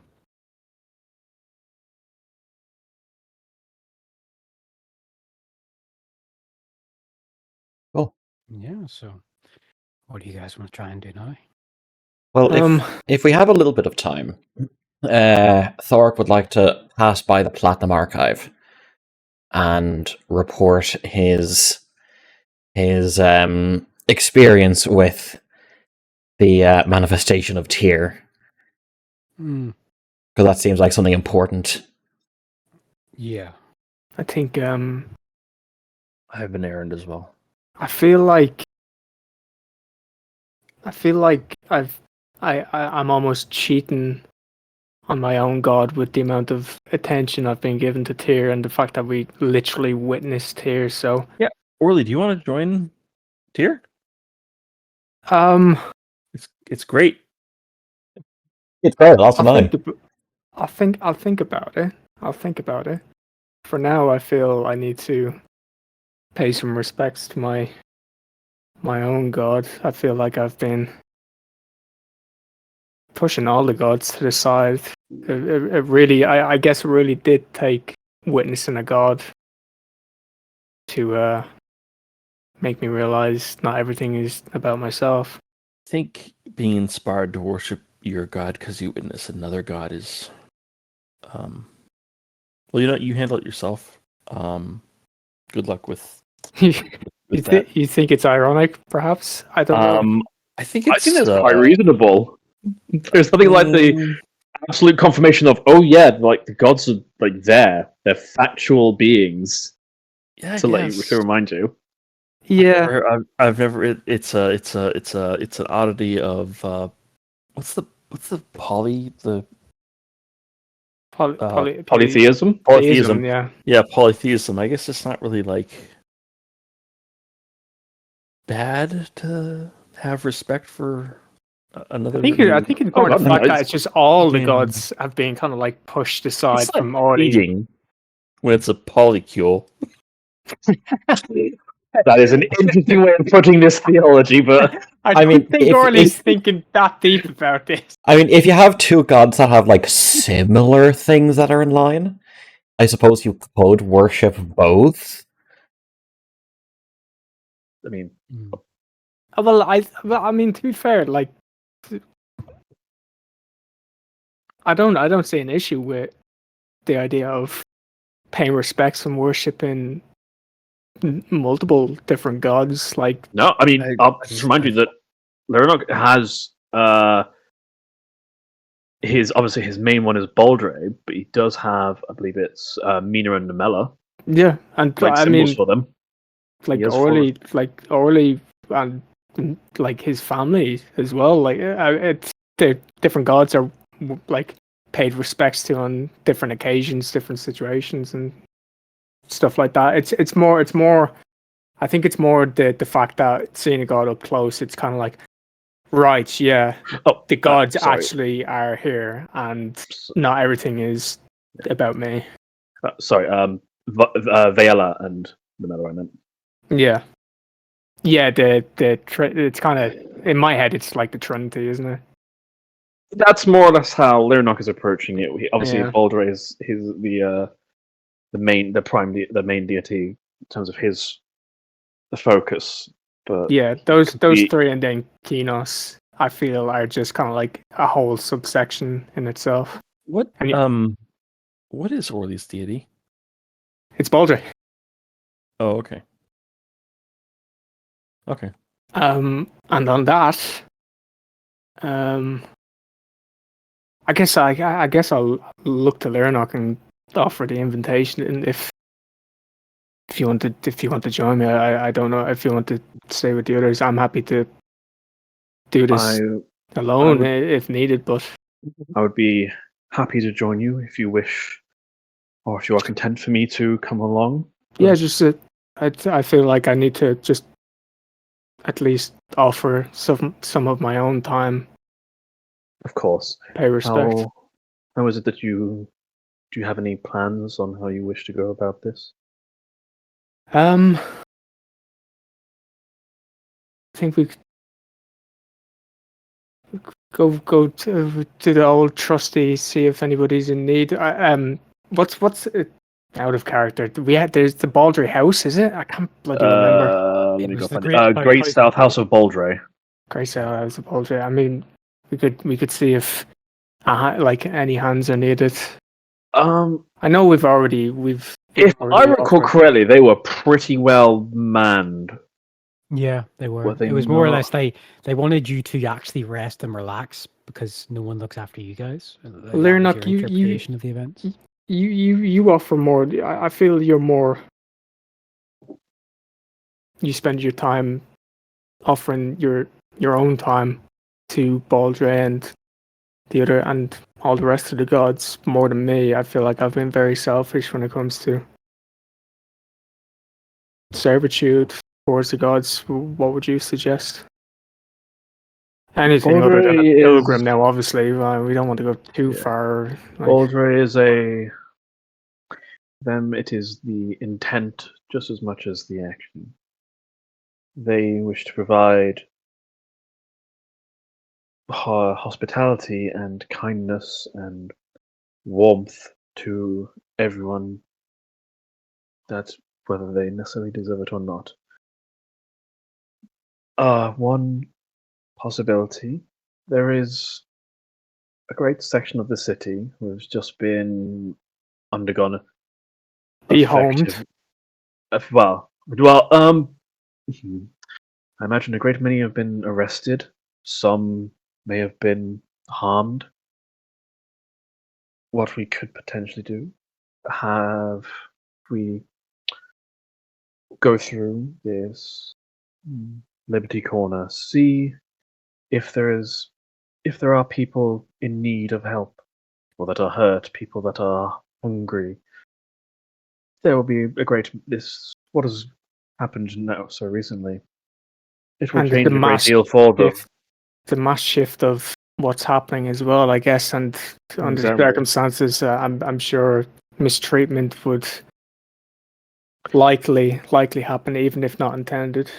Perhaps that is something we can keep an eye on. So that is one option. Another, although the South House does not need hands, so to speak, there will be other opportunities, people that need help, or even just your time spent alone and in prayer to Audrey can I'm be happy to do that. held in I need great to renown for do them. something.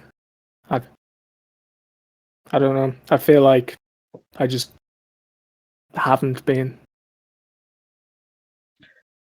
When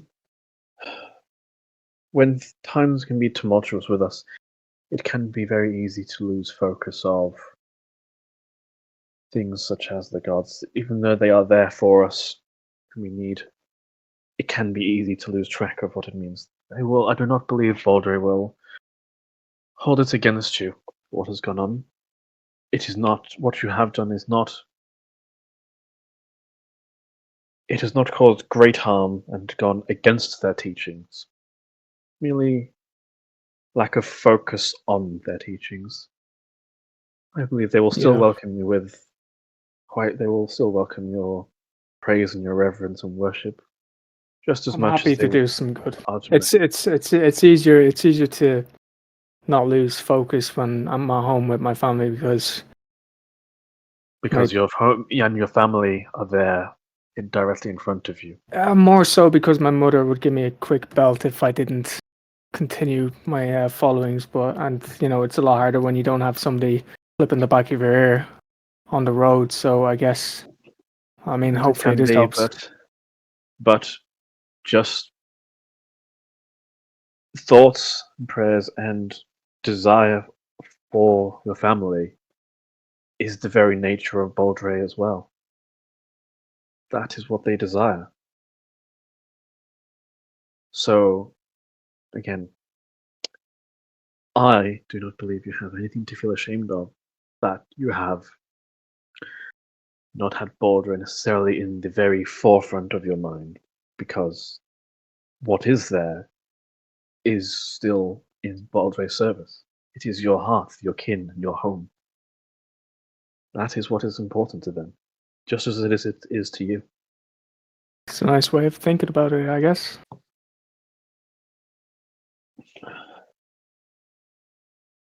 Okay. But Let's. and who knows? Perhaps if actually, definitely. Cypher, is there normally like a celebration sort of thing for the induction of Zealot? Sometimes. Depends on the city. Depends on the town. A city like Breakwater would definitely have a big fair around it. Like an a event parade or for it. something as well. There'd be something like that, but Well, as far as we've heard, the news has just came today, and we need to see what's going to happen with it. That's true. We don't Yes, even know. Anybody else knows of this. yeah, exactly. But if there is a celebration, well, celebration requires the making of food and water and carrying and things. And That's a good point. Kind of activity might stretch even the well-staffed South House of Baldre. Perhaps then we can offer our service in that during that time. Agreed. They may not know right now. Maybe we're probably for us to know, but it's a good idea actually. Yes, it is an idea for the future, but I believe now a good way for you to proceed. Take some time tonight, tomorrow, the coming days. Speak your regrets and speak what you wish, your oaths and your promises, and what you want to Baldre. Perhaps you will get an answer. yeah.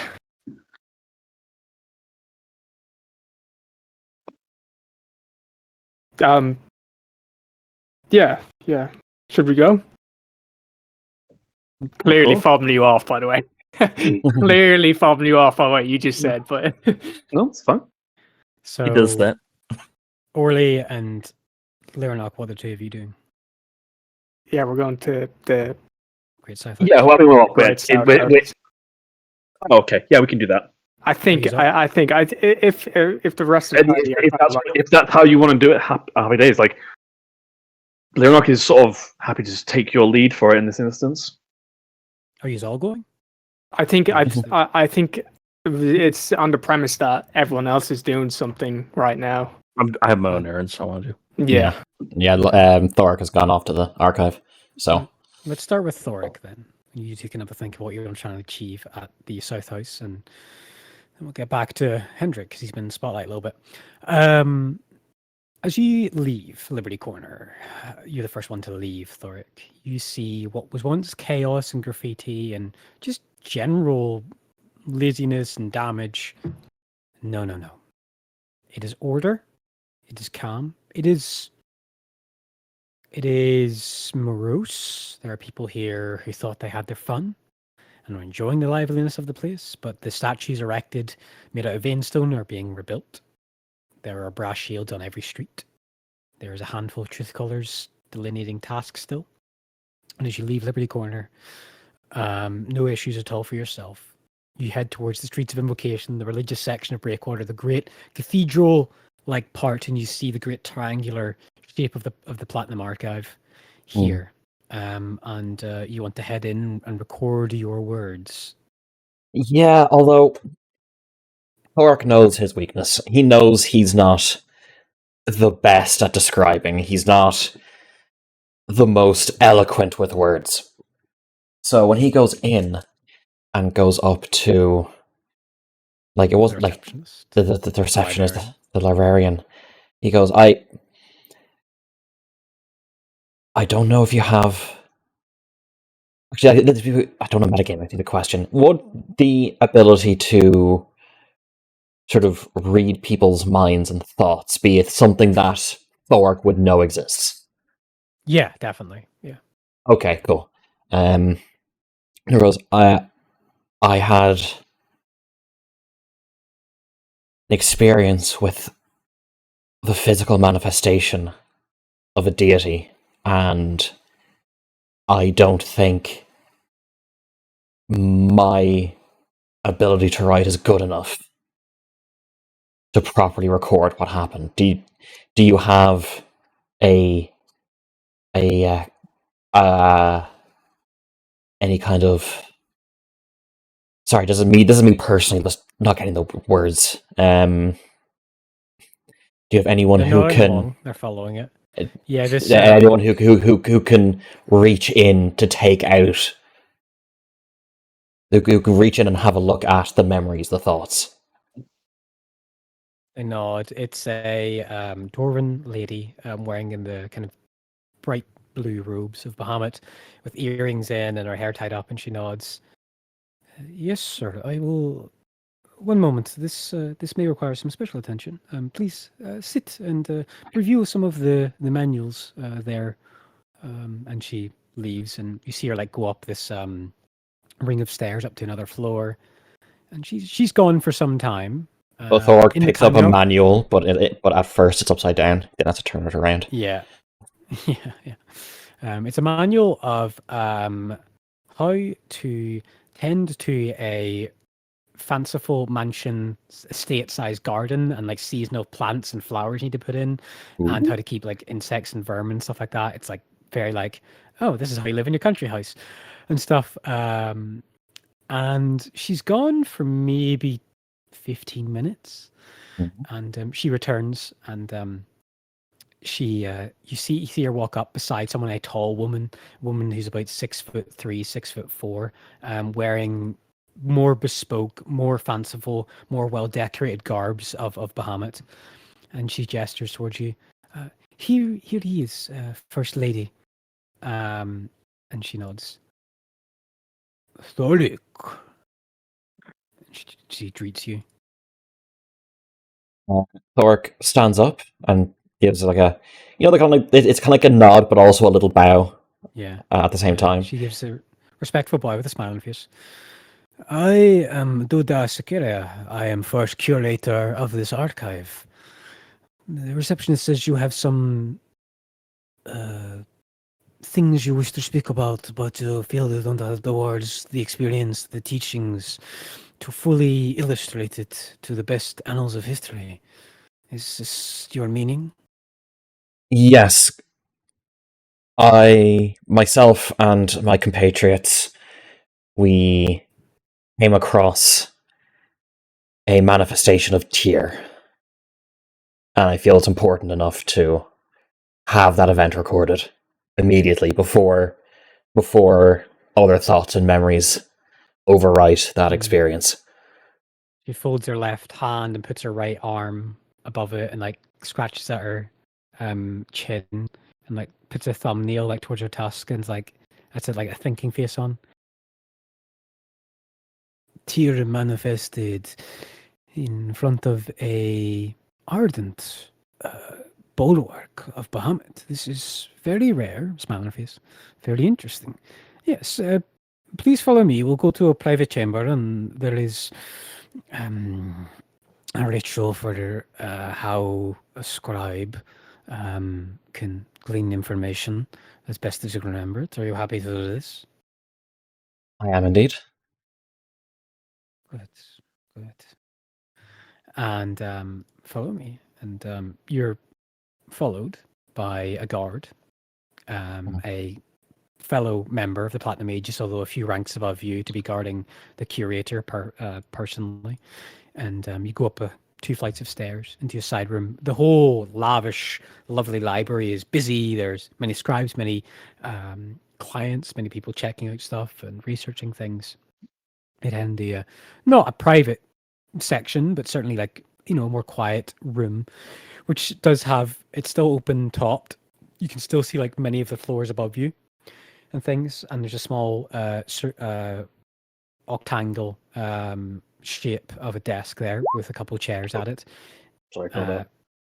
And she sits down and gets out parchment from her satchel and pen and sets out an inkwell.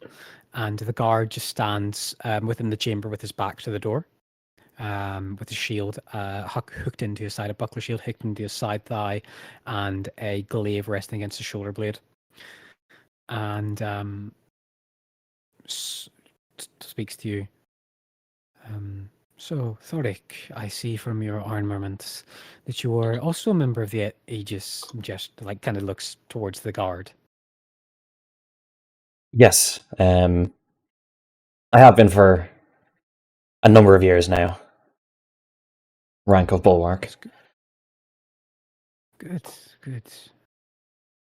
I must state from the outset that it is very strange for Tyr to involve himself in the world, as any of the gods are.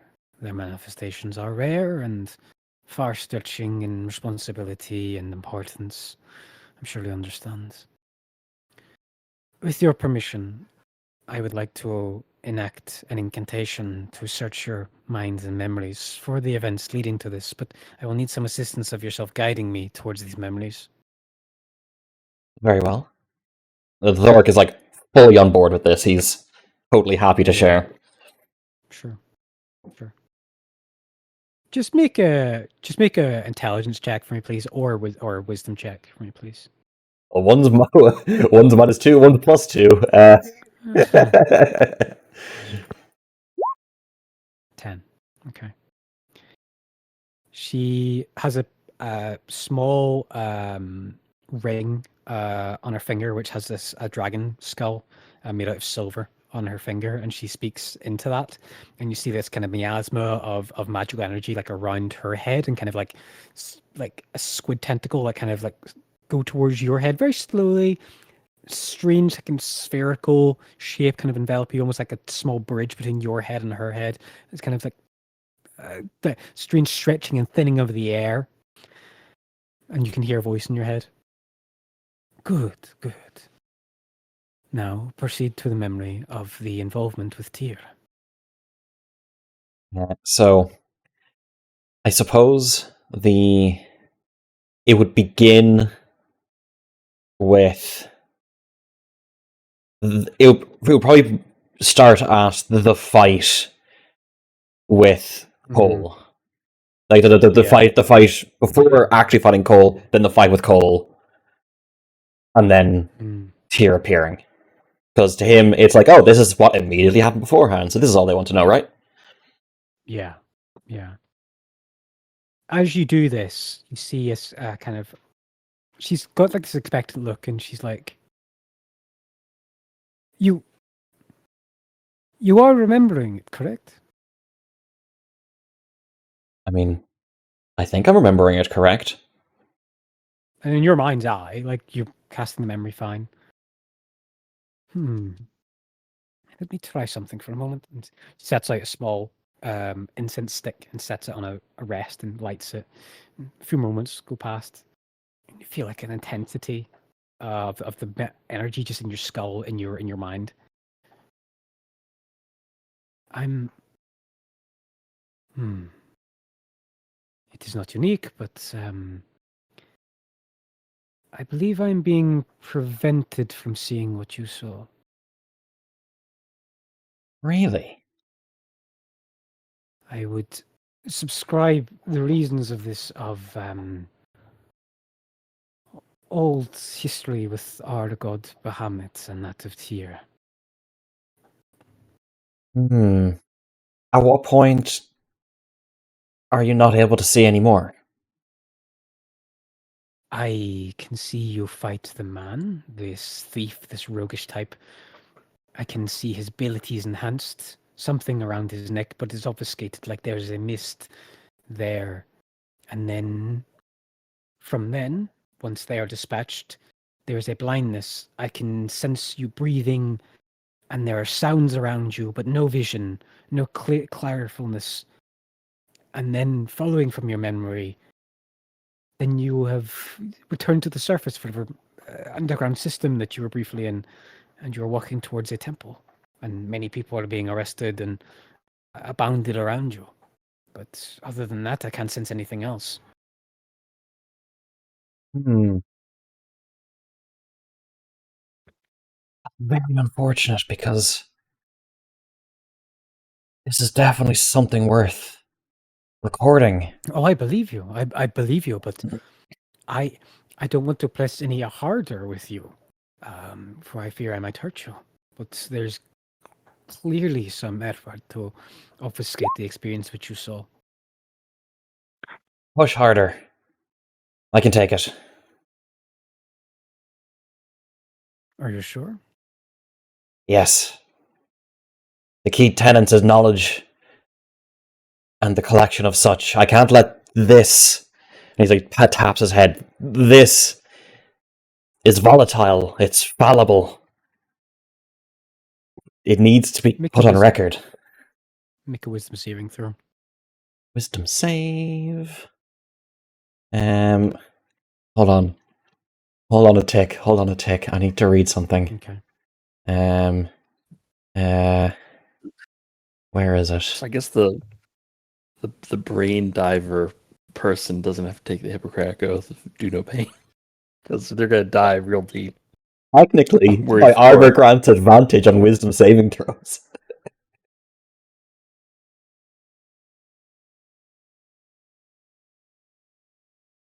Okay. Will you allow that, or is this a different situation? Oh, definitely. Yeah, make it an advantage. Yeah. Wisdom save. 15. Sorry, just hitting 1 second. You were the 15. You're thinking and trying to remember, and you're remembering as clear as you can. And she's like studying and how she's working hard. No, nothing. And you keep trying for the course of 5 or so minutes. And then it's not so much a voice, more of just an inference. But you recognize the dialogue. You recognize the spiritual native tongue of it. You feel a presence in your mind. And it speaks into you in Draconic. Good servant, there are things that must be tucked away. There are truths that my sibling brother still would like kept secret, and I respect his wishes in such things. But I admire your faith and commitment to my ideals.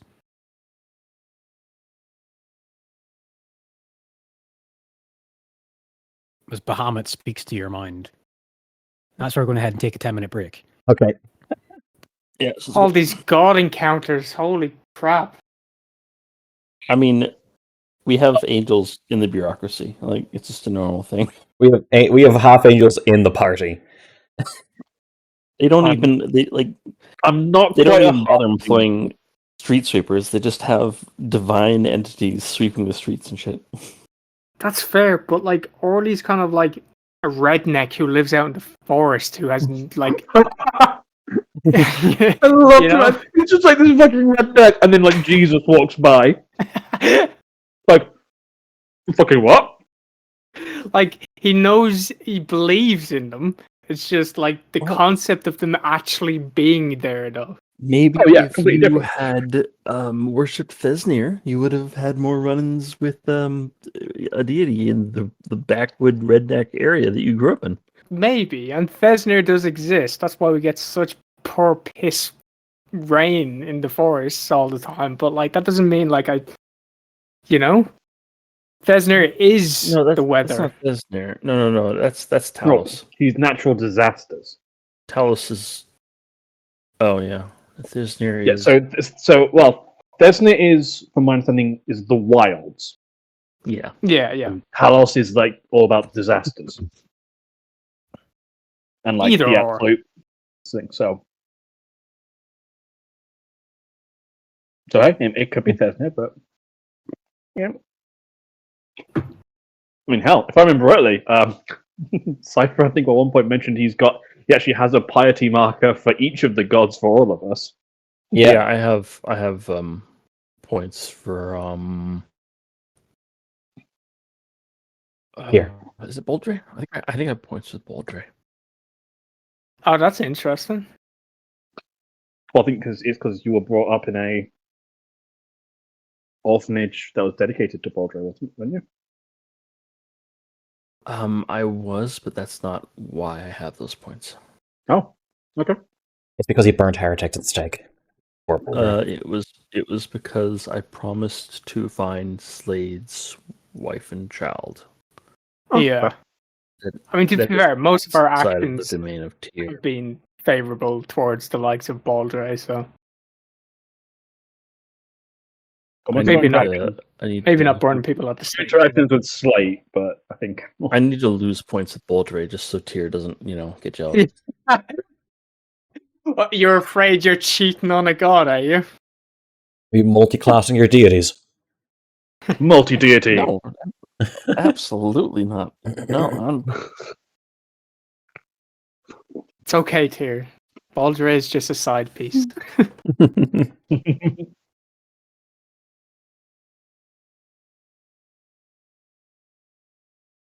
Yeah, I think we go Liberty, by the way. My brain, it's all over the place, dude. That's all good. I think I got mixed up because We then immediately started discussing about the celebration thing. the celebrations, yeah, exactly, yeah. So, cool. This is your character's religious journey to enlightenment. So I'll back you up however you wish to do it. But the rest of us think you're a heretic. Yeah. And What's the plan after this? Do we I'm not sure. go Like, south, right? oh yeah, I think we definitely want to investigate those ruins. I think it all depends on like exactly how far away it is, because obviously we need to be here for this. But see, the other thing is like it's not that urgent for us because, like, realistically, we still like Hendrik still hasn't kind of like told us anything, you know. Mhm. I mean, Leonard's got the idea that then something to do with the wife and kid is to the south, so he's going there. But Yeah, that's true. Actually, yeah, fair.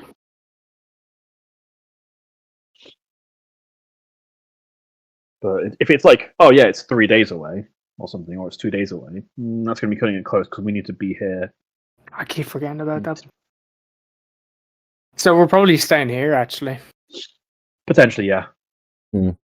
So, we'll have to see. For Thoric to tell Hendrik, hey, so my god said that your god has secrets that are fine to keep.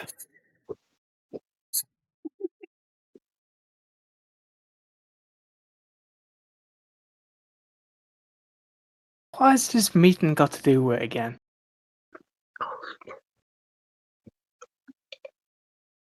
Or is it kind of like a grasping what, at straws kind of the situation. meeting with Eric. Yeah. So that was the ex-husband, I want to say, or maybe husband. I don't actually know the master. Of Torkel's teacher that we were at the funeral for. Oh yes. And we found the one that was working on the Veinstone. Right. And there was this letter that basically had this meeting arranged. So I think that feels so long ago. I know. it was a number of months ago, but yeah, I think Torkel absolutely wants to be there for that. Oh yeah, 100%. Mm. Um, And in fact, we've now also got this maybe announcement meeting or something for fucking it. hell. Okay, right. Let's get a list going. Indulge me because my brain. Our social calendars are just so full. We have meeting with Eric. That's one thing on our agenda. Go south because possible mother and daughter. Sophia is still fucking nowhere, by the way. Sophia will find us. I think that's the situation with her. Who does Sophia follow again? You. She is Vela. Vela, okay. I think I'm going to assume I'm going on a limb assuming Scourge, Asimar, or Vela. I think at one point, because we're going to be waiting for this meeting, if we're not going directly south, I think during Orly's kind of like stint at trying to regain what he feels is kind of like redemption, he'll probably kind of go visit. Is there a church to Vela in? Have we heard of anything Vela related in Breakwater? There's the Cinder Crypts, the Great Crypts of Breakwater. Yeah, we'll probably. Well, I mean, I'll probably go check that out. It's up to you. If Toxie, if you want Lernok to. No, because basically he's going to allow it on what you wish. If you say "Hey, I'd like to," I don't want to drag you all around. Fucking, do you know what I mean? No, he is happy to attend, but obviously some parts of this might be in the "I'd like to do this alone" section. Yeah. Because obviously it's your character and it's a very personal thing for your character. Just... If at any point, if you're happy for Lyric to attend, he'll go. He'll help you out. But if at any point you say "I'd like to go and do this alone," he is also more than happy to "I understand.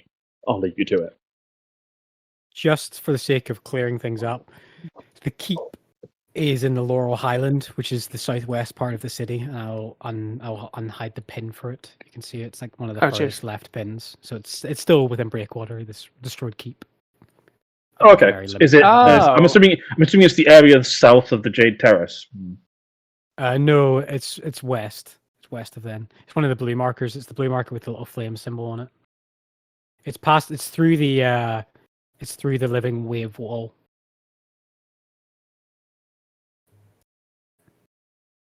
What's it called? Laurel Highland, is it? Yeah. It's a lot of Reba's Woods and Goods. Yeah.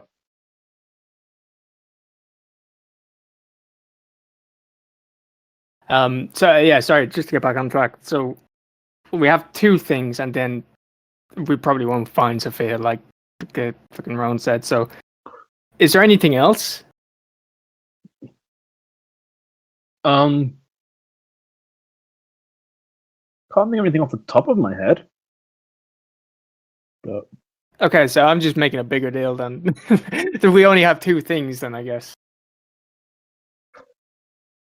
Well, there are two pretty significant things because we've got this announcement meeting, which will be accompanied to room 4. But that's true. Okay, also in 4. That's also in 4 days' time. It's the same day as the meeting with Eric, which. I swear we had other things. Don't the kill a dragon. Yeah, there's all the dragon stuff. But I'm only counting stuff that's in the city. Right. Okay. Also, I think you'll find it's speak with dragon kindly. Oh, that's what Lernok wants. Mm-hmm.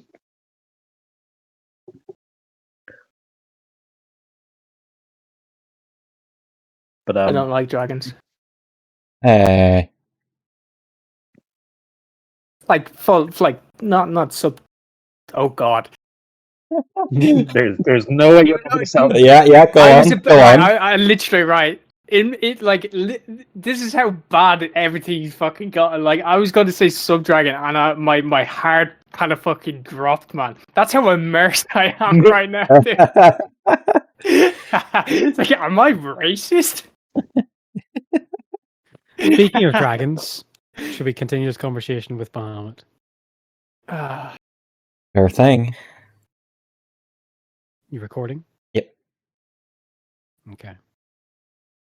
You hear these words echo in your head, and then a clear like removal, a clear like not rejection, but presence of leaving. As soon as this presence entered your mind and gave you these words of, I order you, I command you, leave this secret in respect to my sibling, and that's what you will do.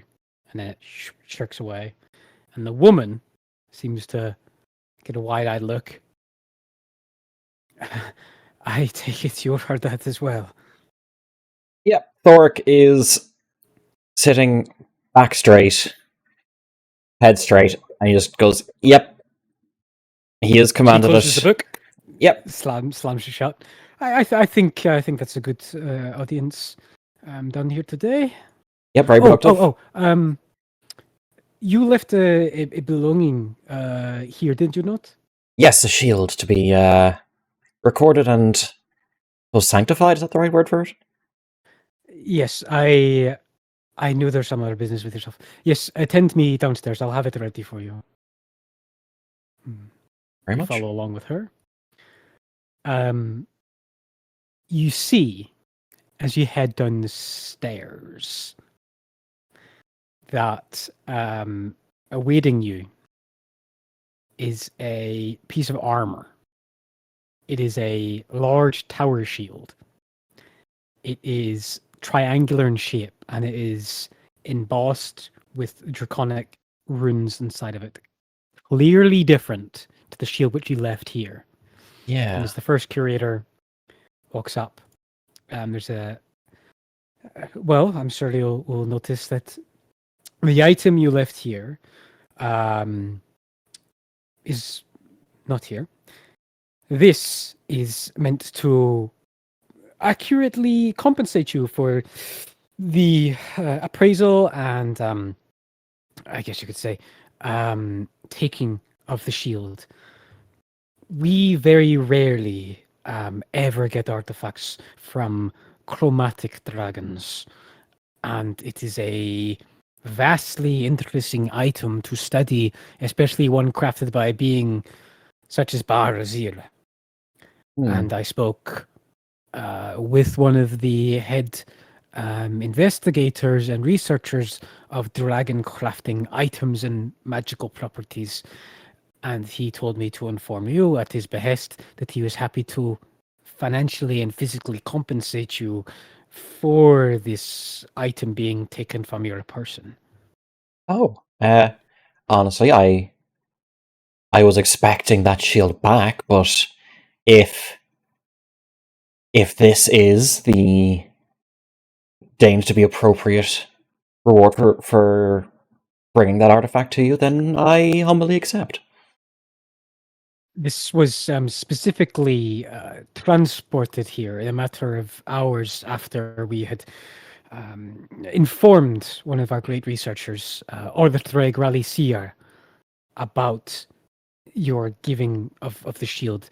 And he, much similar to what we believe happened with the shield that you took from the Sun, the Citadel, that was stolen by one of the wormlings of Barazir. This is instead bequeathed to you from the great silver dragon, the eastern savant, Odestrog Ralaesiar. I am honored. I never expected that my actions would deign their not their approval, but just their attention at all. Thank you.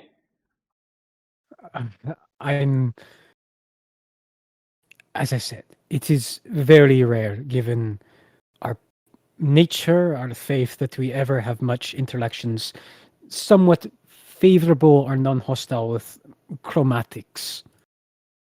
So, to study one that still has its magical essence is very, very important to research, both of blood drakes in general, but also that Bardozier is a very powerful being, and having the shield, the one you surrendered to us, it will now help us understand further more of what is the reality for the being such as that.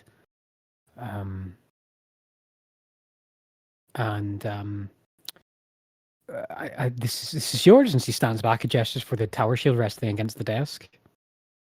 Okay. I suppose I take off my current tower shield and pick up the new one and inspect it. Look it over. You feel the weight on it. It's incredibly well weighted. It is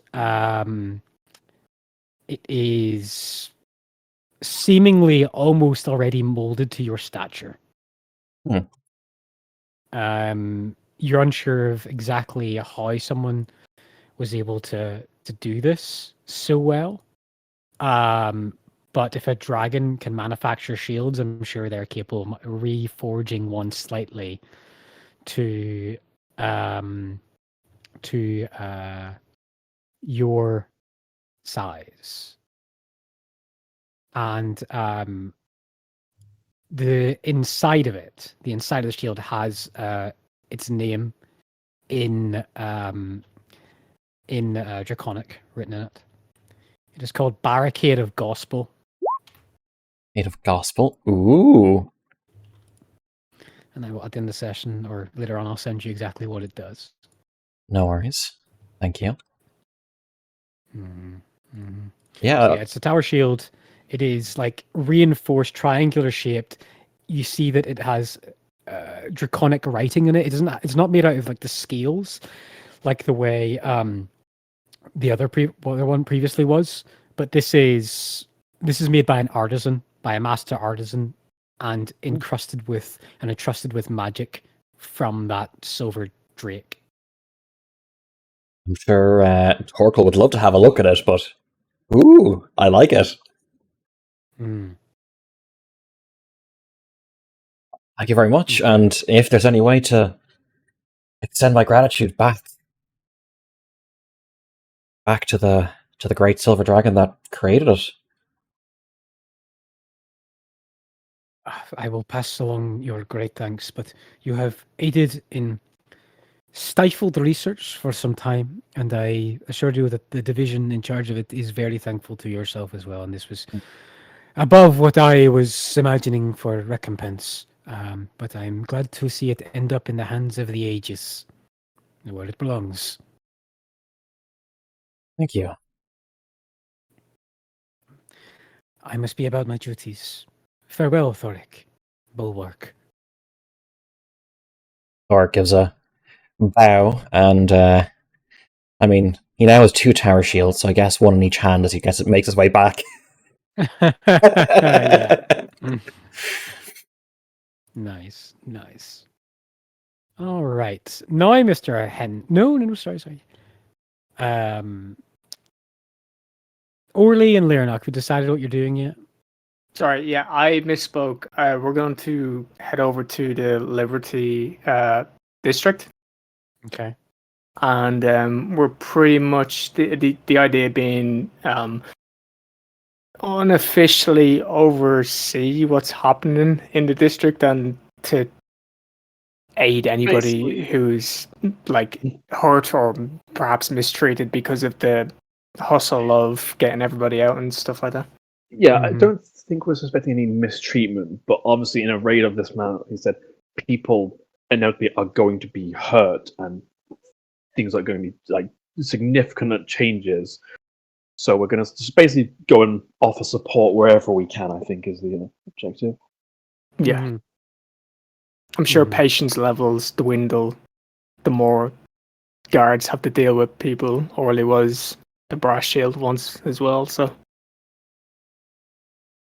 So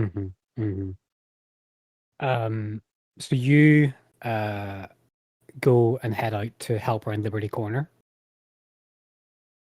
Is that what I'm hearing? Yeah, pretty much, yeah. Okay. It isn't like a post battlefield. It isn't like post riot or calamity or natural disaster. It's more just like both of you make an insight check for me, please. Sure thing. Hey Roan, I'm gonna post this to you. Don't freak out. Hey, freak out, gotcha. Yeah. We're just going to hear a shriek in the recording in a second. Be a +3.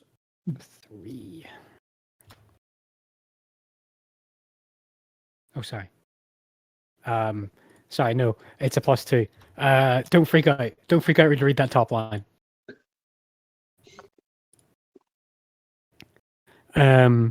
Okay. 18-7. Orly, there's not as many like vagrants or urchins or something or anything like that you're expecting.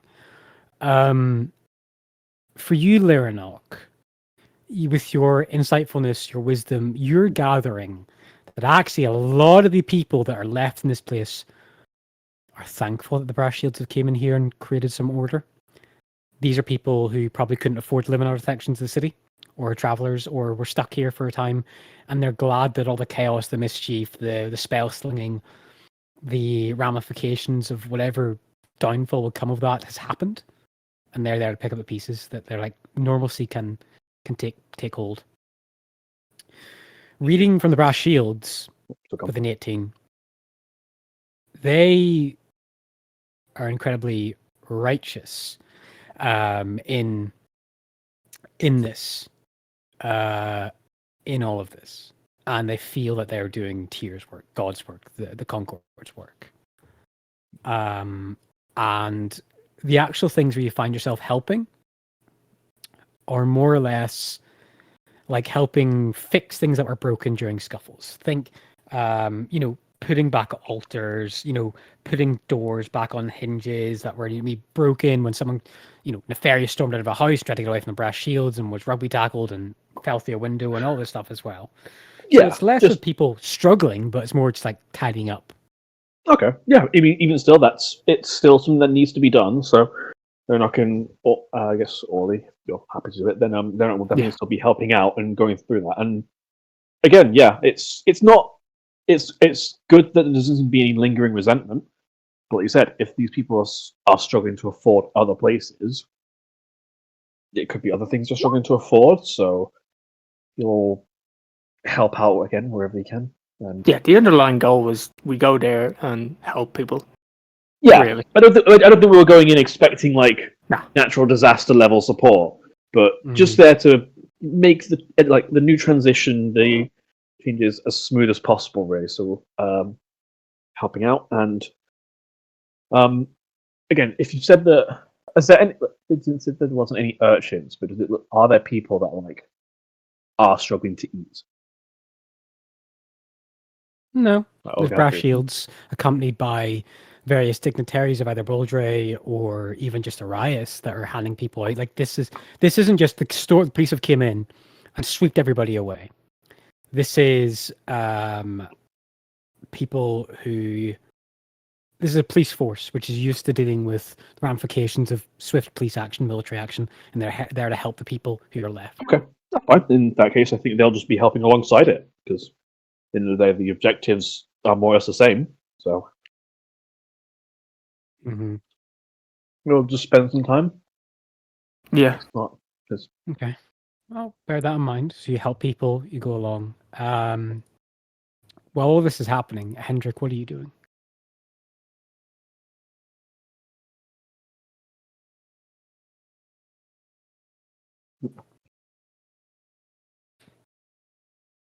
Ryan, yeah?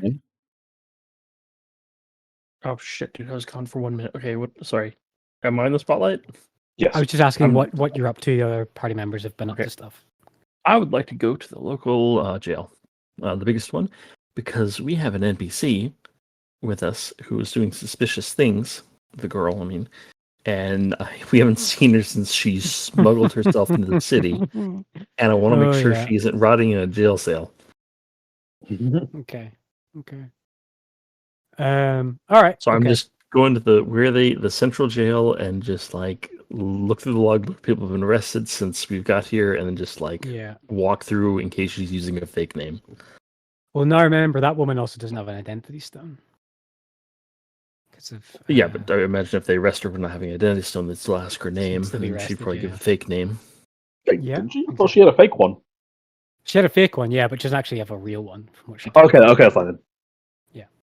Okay. All right. You leave from Liberty Corner, heading up and through the Precious Griffin Quarter before the final great church of the Streets of Invocation. It is a monolith to Tyr's justice. It is outside of Erith, one of the single largest structures dedicated to Tyr you ever seen.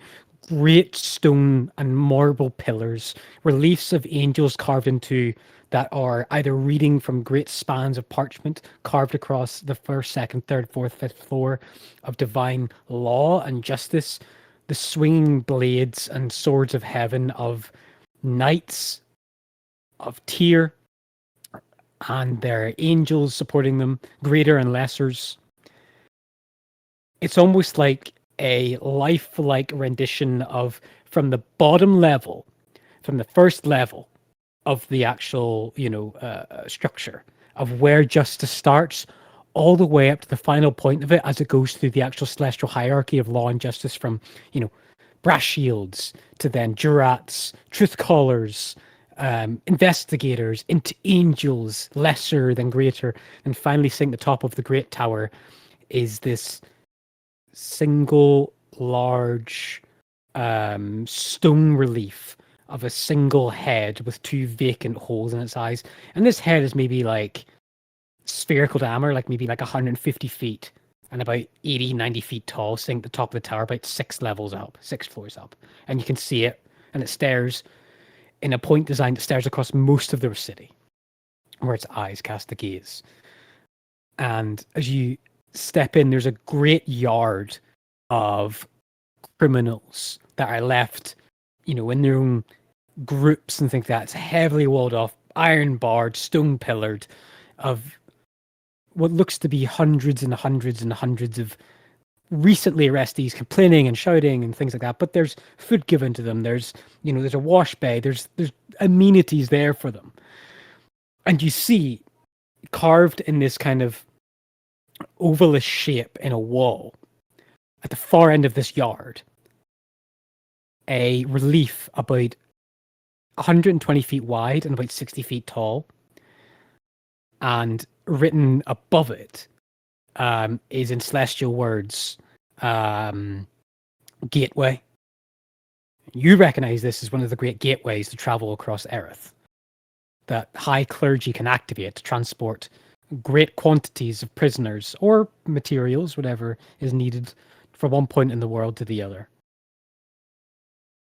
And as you head inside, your station, your truth calling, you can get to be where you want to be with so much of just a couple words now, Hendrik. You have power that you had to wait on when you were an investigator. You had to go through channels of requesting a jurat to give you official, responsibility, or at least okayed. But as a truth caller now wearing the garb, you say, I want to go and see the cells. And there's a nod from Brass Shield and he takes you that way. Do you have anyone of this name? No, we don't have a Sevilla Neves here. All right, I want to look at them. I want to study them. And you look over and you look over and you look over cells and cells of recently arrested, criminals and things like that. Make an investigation check for me, please. I would happily do that. And I have advantage on investigation. Yes. 22. You see, after about a period of like 35 minutes of searching cells, you've maybe looked through maybe 800, 900 people. There's a lot of people recently got arrested. And you see an old, limping, fat man. He looks about 70 years of age with a big pus boil on the side of his cheek. Limp up. to use. You're searching, and you've just got this like domineering stare in, and all the other prisoners look away from you. No one meets your fucking red-eyed gaze. And this old limping fat man walks up to you and speaks with a voice that you recognize. What the fuck happened to you? I'm sorry, do I know you? She makes a gesture with her hands and dismisses, and you see the Azamar shape of Sophia Nepes. You got arrested a couple of days ago. No way. Oh, What happened to you? I- We defeated the necromancer. We saved the world. We did a whole bunch of. I lost my eye. That was a thing. House prison. it was prison. Meanwhile, all the other prisoners go, necromancer. Yeah, all of the prisoners are like, do not address the truth teller.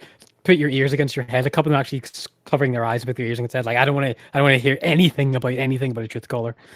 Even, and she drops the form. And some guards like react, like go for shields, and you tell them to, stay away. Quit it. I'm having a conversation here. Yeah, and well, you guys got in okay, and I thought, how hard could it be?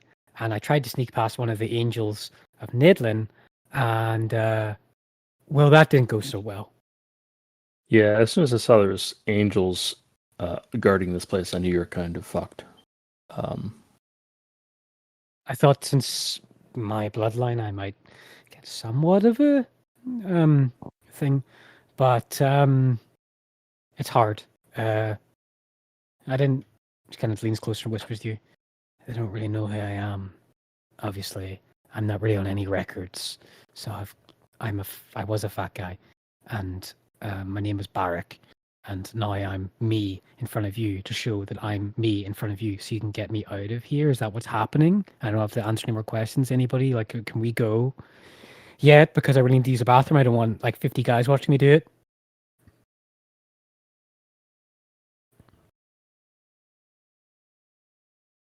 You did break the law. Because I was trying to get to you, Hendrik, to help you. What happened to your eye? Are you okay? It's a long story. You will just kind of as time served, and I'll get you out of here. DM, I don't know how far my position can take me. I'm going to look at one of the guards and just gesture towards the door to like open the cell up. The Brashio looks at you. All right, everybody, stand back from the door. You, that includes you. Get up. Stand. And he walks up to the door and unlocks it, and Sophia Neves in her Azamar form walks out. Okay, let's get you checked out. This is going to take some paperwork. Yes. I've never actually been in trouble like this before. I've usually slipped away. Rakmir guards were so much easier to slip away. I'll stop talking. Yeah. Okay. Okay. Yeah, the DM, we Walk just up. we go to the front desk and You go to the front desk, you fill in the forms and say, I'm a truth caller, I do what I want, and they go, okay, and then you leave. Yep. I hope that's actually what the forms say. It's just oh, don't worry, I have a permit. I can do what I want. Hendrik's got Paul. I do sign listen, paperwork does need to get done. It's very important. Yeah.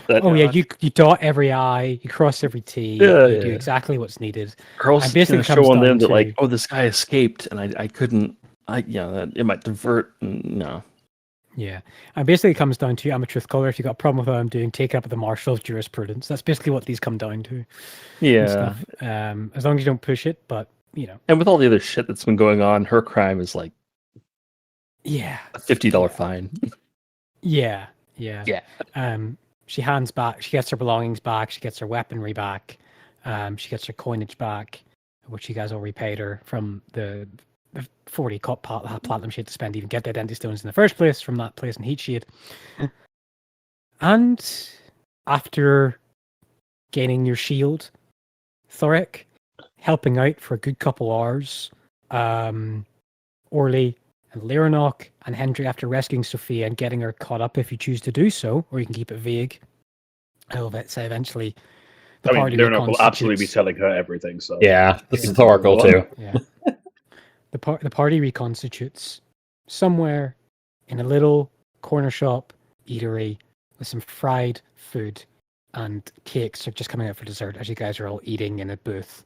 And there's a little bit of light music from someone playing in the corner, and Torkel is just still staring at the bracelet like, this thing must be worth 600 gold, 700 gold, and they just threw it at us. I believe it's how do I word this? I believe it's ceremonial importance, and it's probably worth more than its monetary value. No matter how significant that might be.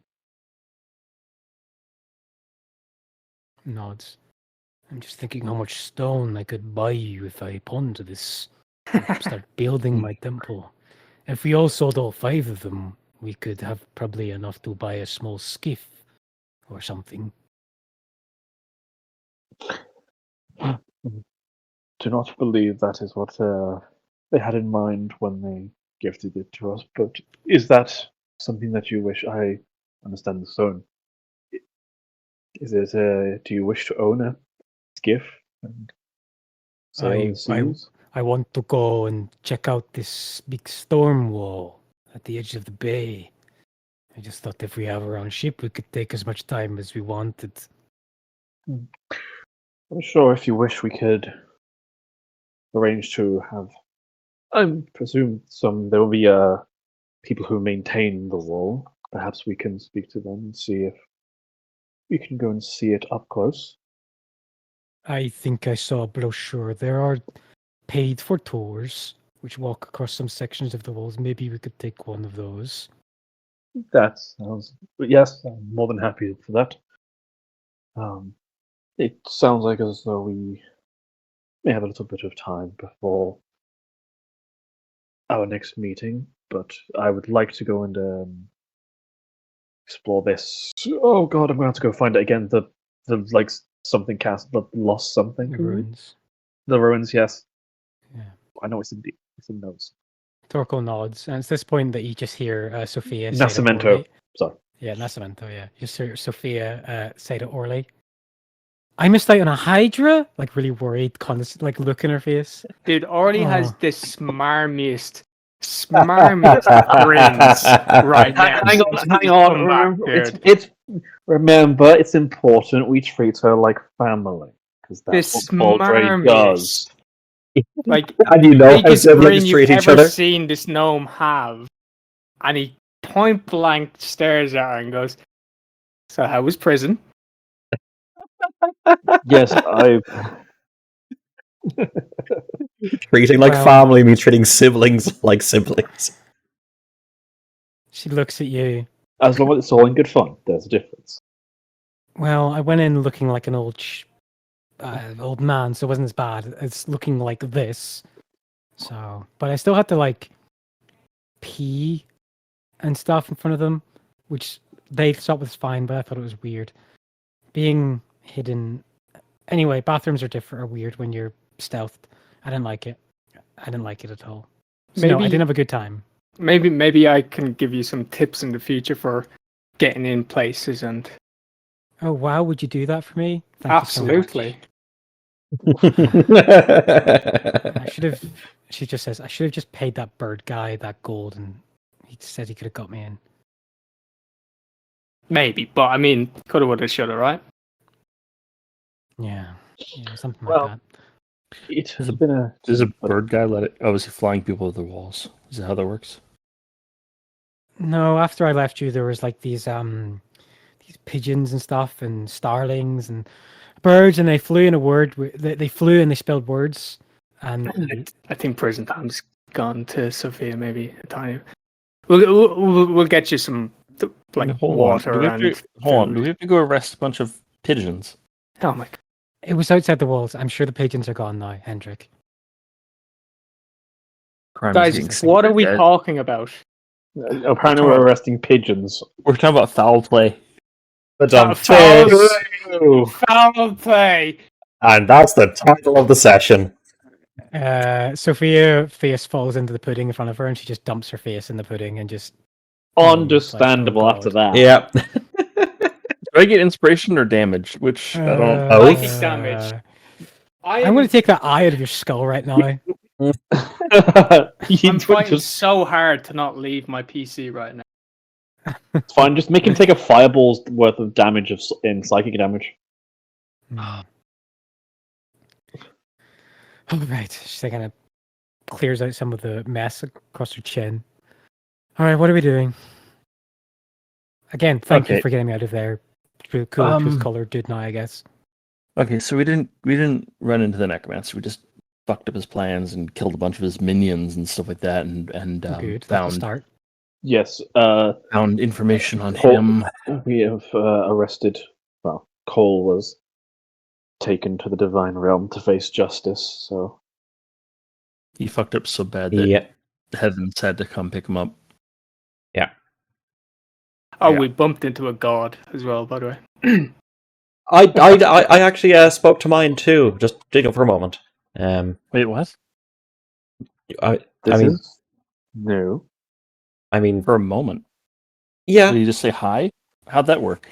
No, I was at the Platinum Archive, and we were trying to get things sorted, and Bamwa told me that everything was fine and to leave things be. Don't your gods talk to you? Yeah, this seems to be a regular occurrence that I don't usually get. Your gods don't talk to you every day? And there's my answer. You guys have gods. Yeah. You guys get paid?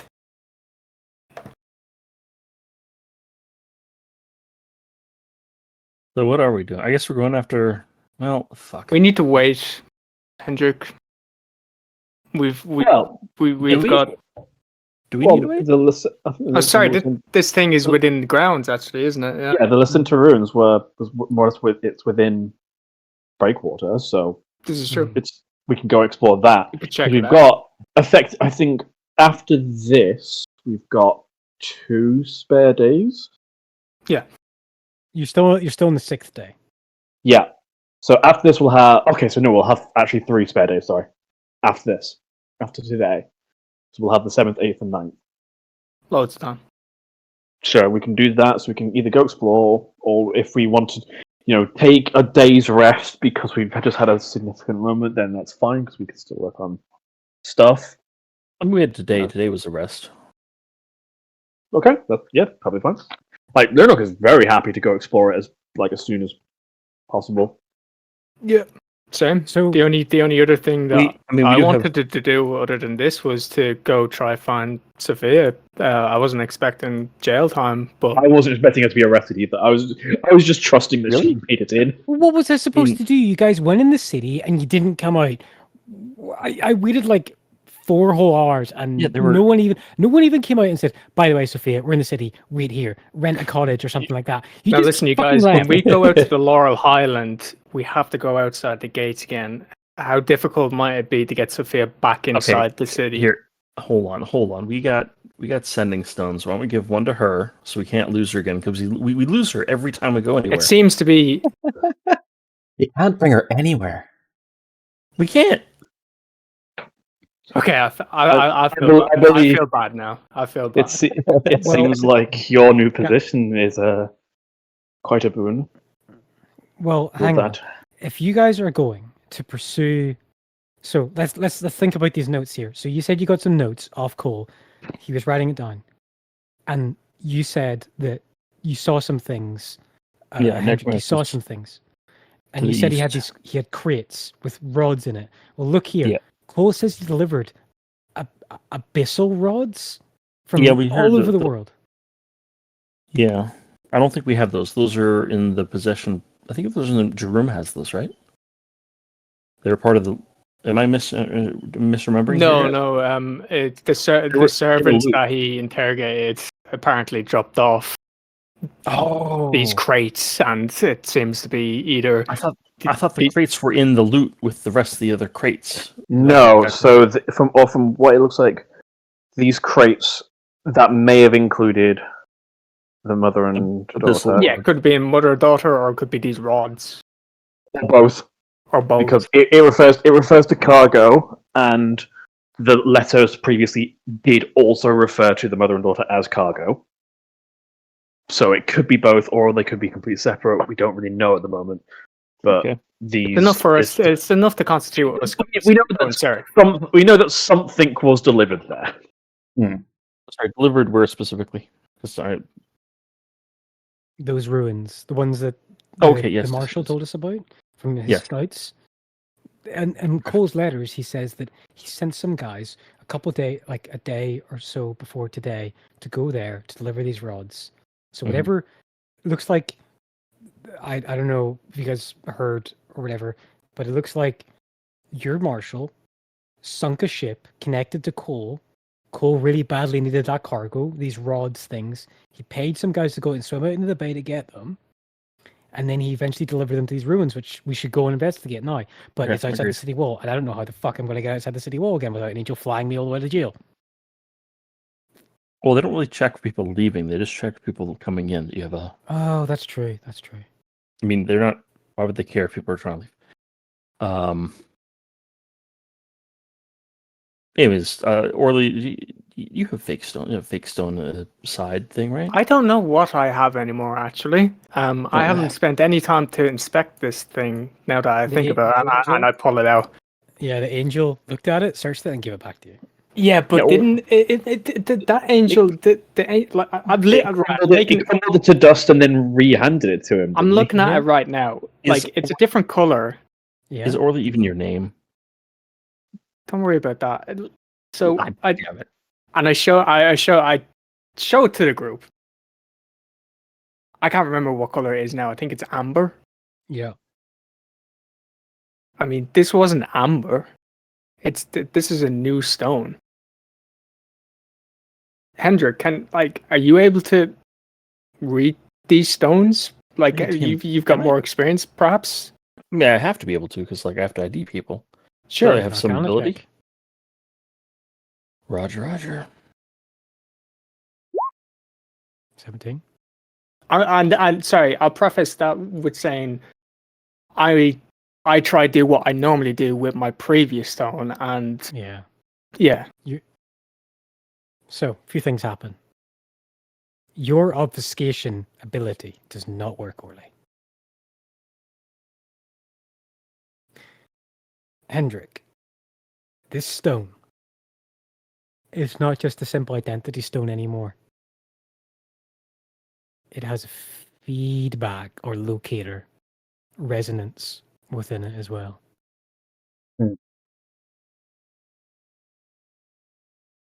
They fucking put a tracker on me? Right. Orly, we got this at the last town, right? At We got this happened here. It did happen. Yeah, so the gates. Listen. Oh. You remember where the part where Sophia couldn't get through and then she went to jail? Sorry, I thought you got that Rackmere at the No, that was a second. Wait, doesn't Sophia? Don't you have that? Identity stone? Sure. Didn't we get another one that? I don't think she was with us. No, sorry. Yeah, when I gave it to the angel and she looked at it, she saw right through it and the disguise I was wearing, and then took it and put me in jail. Damn. Okay, so we had 2 deflection stones, and both of them are gone now. Correct. Where the fuck did you get this stone? This was more like mutated from my deflection stone, and the angel gave me this. So you definitely got this one from the angel. Yes. It would make sense because, hey, this person has one of these stones. We put a tracker on it. We find out where the rest of any potential other criminals are. Sure, it makes sense. Am I happy about it? No. Yeah, DM, is that a thing? Can I roll history or something like that? If that's a thing that law enforcement does here? Sure. I'd like to history also check. roll on that, can I? Sure, roll history check. 11. Damn it. 19. Orly. Never heard of it before. But damn, that would be a smart thing to do, right? Yeah. It would have made my life easier when I was serving. Yeah. If you could arrest someone who had a identity stone and then just do something to it. Or for people I couldn't arrest. Yeah. I mean, makes you think. Are identity stones capable of this?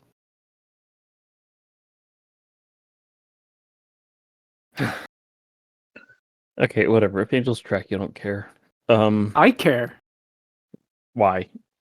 Well, is it just here that this happens? I've never come across this in Erith, or where Let's I'm say- from. Well, let's say the angels at all point know exactly where you are from here on out. Does that really bother you that much? Yes. Why? Well, I like my privacy. I live in the woods, Hendrik. I moved out of Erith. Okay, well, how about this? This gets you in and out of places, so why don't we just keep using it for a little bit, and then we'll figure out an alternative for you at a later date when I would like another deflection stone. Can we at least talk about this after the ruins? Sure, I don't need it right now. Okay, that's all I'm asking. We'll get it sorted out, but right now it works good enough, and we got bigger fish to fry. Now, honestly, though, we have sending stones. Is everyone okay with me giving one to her? Because, like I said, we tend to lose her a lot. That does sound like a good idea, so we can stay in contact with her. Yeah, sounds fine to me. Who gets the other one? What? I mean, Well, who does she Not trust me. the most? It's not me. Orly? Yeah, Then I perhaps feel Orly. like anyone could really hold this other stone. Hedrick is shocked. Orly? Out of everyone? Really? Absolutely. I'm a the trustworthy one- guy. He's the one that came to me and warned me that you guys fucked up and got the brass shields coming down into my That was home. not my fault. That was entirely Thork's fault. Actually, to be fair, we should be. No, hang on, no. Man. This one was your fault. You were the one that went to them and said, "We need help with this search." Yes, and then I didn't give information about where Sophia was, where Sophia existed. So The it's important both of thing you are to at fault. note is that we're all friends. Yes. Yeah. Sophia, you're not joining us then, I gather. It's probably best if you don't, just in case we can't get you back Would- in through the gates. Well, this elf Oh, here, like yeah. points her thumb Oh, towards yeah. Hendrik. He just walked into prison and got me out of it. Could he not just get me through the gates if you want me to come? That's true. You do have pull now, Hendrik. This could be her community Yeah, service. Maybe if we put her in like shackles, and Orly in shackles too, I could just be like, "Oh, these are my Why prisoners." Why? A step back. Why do I need to be in shackles? I don't need to hear about your Do you fancy, have a- Hendrik. I'm not going in shackles for you. I forgot that Orly does. Sorry, I forgot your stone actually does work. Yeah, it's just fucked in a different way. Okay. Yeah. Okay. It's. I mean, Sophia, do you want to go with us? Well, if you're investigating the Six Finger Man, the whole reason why my house is now fucked, why my dad's dead, and why I'm here, then yeah, I'd like to go. Sorry, prison really pissed me off, and this dessert thing wasn't as good as I thought. She could push it to the side of the table. Oh, I get that, but if but I ate dessert, I slam my face, and I probably wouldn't enjoy it. No, but you make good points, valid points. I get that, Sophia. It's just I didn't want to assume that you'd be jumping into the waist deep shit that I we're haven't got probably to going fight to be jumping anybody into. since we fought all those corpses in that house. Well, that's so what I'm itching saying. for a I fight a little didn't bit. know if you're a good fighter or not. I saved you, remember? I'm walking away at this point. I'm walking Oh southwest. boy, Orly, do you want some food? I think we should go get some food. Listen, you helped. You helped, but I have full trust in all the rest of these guys because I've been through it all with them. These guys, you're alone with her, by the way. I think everyone's walking away. I'm pointing at the people who've left me. Hendrik Thick and and Sophie keep thin. having a back and forth, disagreeing over who saved who and who did what. And where would you guys like to go? What would you like to do? Yeah, don't- Laurel's, I think, I don't. is I don't think a priest of Tyr could stand being accused of something he's not guilty of, or he doesn't feel he's guilty of. Hendrik, you're cottoning on. The truth is what you say it is. So if you said that's true, it's true, right? No, no. no. That's the interference Immutable. on characters. That is. All right. And So you wanna- Orly, I give you the other sending stone. So add that to your inventory, dude. Yeah. Cool. Mm-hmm. All right. We'll say for you, Thoric, in that hour which you guys had lunch, you can have attuned to your shield. Thanking you. It is, yeah. So, lads, I have a nice big shiny new shield that Thoric is very happy with. We have other items we need to distribute. I think that Thoric should have the robe of useful items because I don't know. It just seems like occasionally he needs a stick or a 10-foot rope or something. I do not have any more slots available for attunement. It's not attunement. I was not. Nope. I'll need to check that. Robe of useful Oh, believe me. items is not attunement. Okay. Oh no, I tend to Just put solve. this over my full plate mail. Yeah, like I tend to solve my problems with brute force and body slamming. And we don't need a skiff either because you get a boat with that fucking thing, don't you? If I remember correctly. Or am I Possibly. mixed? Possibly. It's also a portable ram. It also possibly has It has a portable ram. You have mastiffs. Possibly. I remember owning one before. Well, whoever's going to use it, what I'm going to do is let me roll and see You what have else to is roll in to it. see. Oh, Yeah. yes. Yes. I think Thoric shouldn't have it. All right. My gut tells me he'd get the most use of it. All right. I roll something. Comedically, I agree, yeah.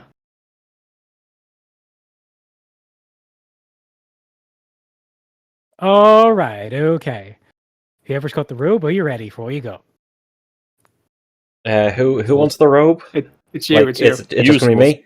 Okay. We are hoisting it upon you. Okay. Robe of use. Well, I'm gonna put this in the game chat. Robe use items. And what have Okay, you so rolled you've onto got- it? Yeah, so you've got all the basic stuff. The robe is each of the two following: 2 bullseye lanterns, 2 daggers, 2 mirrors, 2 poles, 2 ropes, 2 sacks, and then these are the additional things that they have. So you gotta keep account of this. Yep. You have a silver coffer. Okay. You have, God, these are really high up. I've got. You have 2 potions of no. You have, oh my God, you have 2 patches of potions of healing. So that's 8 in total. So Jesus. 1 patch for 4, and then another patch for a total of 8. Wait. So I have 2 patches, and each patch is 4 potions of healing. Correct. Okay. You have a patch with a riding horse and a riding saddle. I mean, that'll be good Probably for can't stuff. use because That'll be you good. knew No, that'll be good. Sophia needs a horse. Yeah. No, you don't just use these automatically. You save them for when they're necessary. You absolutely need a horse. No, Sophia you needs use a horse. all patches the minute you get this robe. Okay. So that's this. Okay. Start thinking I could just add them to my armor, start pulling them off one by one. Yeah, you have 3. You have 3 spell scroll patches, which I will roll for in a second. Right. So let me just roll that. So Hendrix regretting his choices now. 3. No. So you have 2 spells. You have 2 patches of first level spell scrolls and 1 patch of a 3rd level spell scroll. Ooh. I will tell you what those are in a moment. Let's get to the rest of this. Okay. So that's 76, 78, 77. And now last 2 is there's a patch of wait, is that an 83? That's an 83. You have a actually no, you have 4 patches of spell scrolls. Okay. Sorry, let me just roll another 83. Okay, so you've got 2 3rd level spell scrolls on the robes and 2 level 1 spell scrolls on So it. 2 level 1, 2 level 2. Yes. Sorry, 2 level 1s, 2 level 3s. Level 1 to level 3. Cool. And then finally, there is a portal ram. Ah. Is this one also called Thieves' Tools? For you, yeah, you hold it like a fucking thief. For a second, I thought I rolled that you had 3 rowboats. How many people fit in a rowboat? A lot. You Passengers, might need 3. 3 rowboats one day, you know? I don't know. Okay. So you roll for which spells they are, or Yeah. I'll roll. Okay. Let me just. Oh, I'll do that. I'll do that at the end. I'll do that at the end of the session. Okay, I'm Potions healing. Was that 2 patches or 4 patches? 2 patches of 2 4 patches potions. with 4 each. 2 patches of 4. Okay, gotcha. So that's what we have in the chat there. Mm-hmm. Excellent. You guys have got a lot of stuff now. I think the one thing I'm most excited about is seeing you whip out a portable ram in one hand. And then Yeah, a I riding would- horse with a Portable riding ram. stable on the other. Yeah. Riding the horse with a portable ram. Excellent. Fantastic. Okay. We have other items. I think there's the. We have a thing of slippery, oil of slipperiness. Yeah.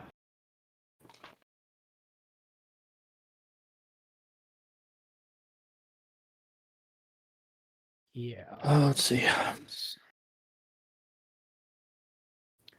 Whoops. Post it I there. don't know. Thank you. A D20.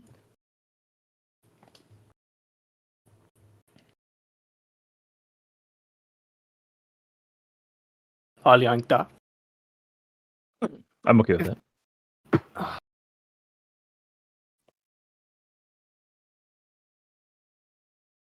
Is it in the compendium, maybe? It might be. I don't have the DMG on Roll20 just yet, but I will buy it so you can just drag and drop stuff soon. No worries. It also says that other compendium stuff is locked to only what you have. Okay. No worries. I mean, Ryan's done the best thing anyways and put it all here, so. Yeah.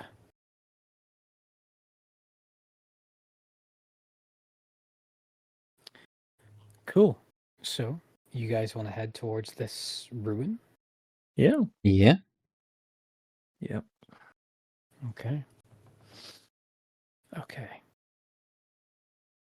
Leaving out through the Kraken Gateway once again to the streets of Invocation, heading deep into the Laurel Highland, the part of the city which is built on top of a sloped hill where many of the merchant class, wealthy class, and old wealth of the town live. Cordoned off private homes, stately like manors, with private gardens, businesses that fit a clientele with much more disposable income than that of the heart of the city. There is great beauty in the architecture. Torquil takes notice. There is uniqueness in some of the designs. This is a place where artists and architects can express themselves, but there's still a familiar motif of classfulness and tastefulness within many of the homes they're designed. It is still drizzly and overcast. There is still the pockets of rain coming down, and you have to, wear some overcoats to protect against the worst of it. But the roads themselves are not simple muck and cobble and manure. They are stone and cobble and easier to walk on. As you come further and further to the end of the Laurel Highland, where the laurel trees get more dense with lands that have not been as cleared away through the makings of homes.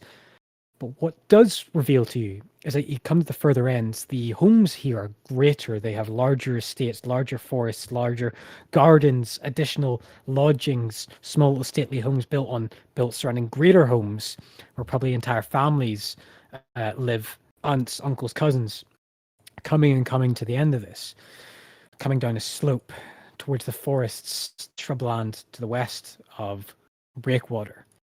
You do start to see, sloping further up the hill, overlooking about a piece of about 400 meters or so on kind of dark brown and sandy mass. What was once probably a well-meted, well-tended for keep is now filled with dark black burnt stone with overgrown and reclaimed shrub all around it. At the end of the street, the frozen walls are crumbled with a stone tower which looks to have been the central figure, the central part of the design of this keep, has crumbled in itself and taken out one of the cascading walls to the side. And the road, there is once what was left of a private road, shall we say, with a gate. The gate has been knocked off its hinges long ago. Grass and moss has grown up around it, and you fade over the marking etched into the stone, and you see Nascimentino residence marked on it. But you have to wipe off the moss to see this. What would you like to do? It seems strange that such ruins would be allowed to remain.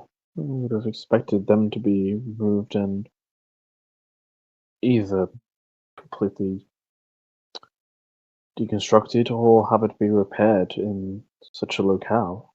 Like, because I'm assuming this like must stand out quite heavily in the fact that obviously it's ruins in a relatively like lived-in area. It's not like we're on the outskirts of middle of nowhere. Yeah, I mean, this is still very much in the heartland of like wealth, and even like maybe a kilometer to the west and about a kilometer and a half to the east, there's greatly state homes on the slope of this hill, which are well looked after. This is an eyesore, but it's been left as such for reasons you don't know yet. It could be that district council or anything. Could be that someone owns it. Doesn't want it touched. Movement? Make a perception check. Sure thing.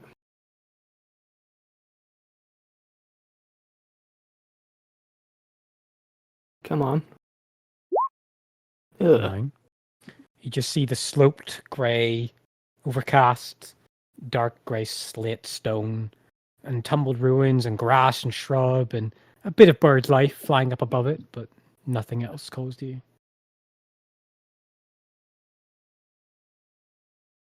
We could knock.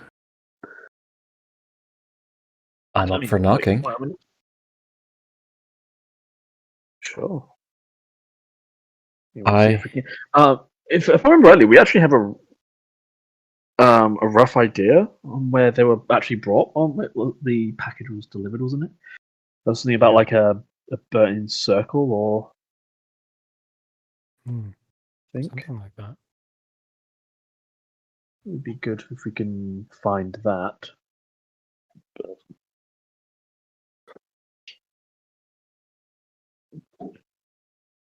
Yeah. So. You want to take a stroll? Yeah, I think we push on a little bit into the ruins and. I'm perfectly happy with that. Find that. Let's go. Okay. I mean, do we want to scout it out maybe a bit? Sure. Okay. Let me sneak a little bit. You can if you wish. I was going to refer to Sophia, but that's okay. That's fine. Really, you can. I think they are both quite adept at sneaking. So one of us is the earpieces, so one of us should stay behind, right? Actually, sorry, just a housekeeping question for her to ask. Leonok, does Leonok use a shield? I do, yes. Would you like my regular tower shield? I think I am okay with my normal shield. Okay. So who's going? I mean, out of the two of us, I haven't been caught and brought to prison, so... Wow, just keep bringing that up at every opportunity. I'm just saying. Twisting that knife. Really, you and I... Oh no, you're right, you haven't been. Yeah, wow, okay, that's impressive. Well, twice now, by the way, guys. Yeah, twice, yeah.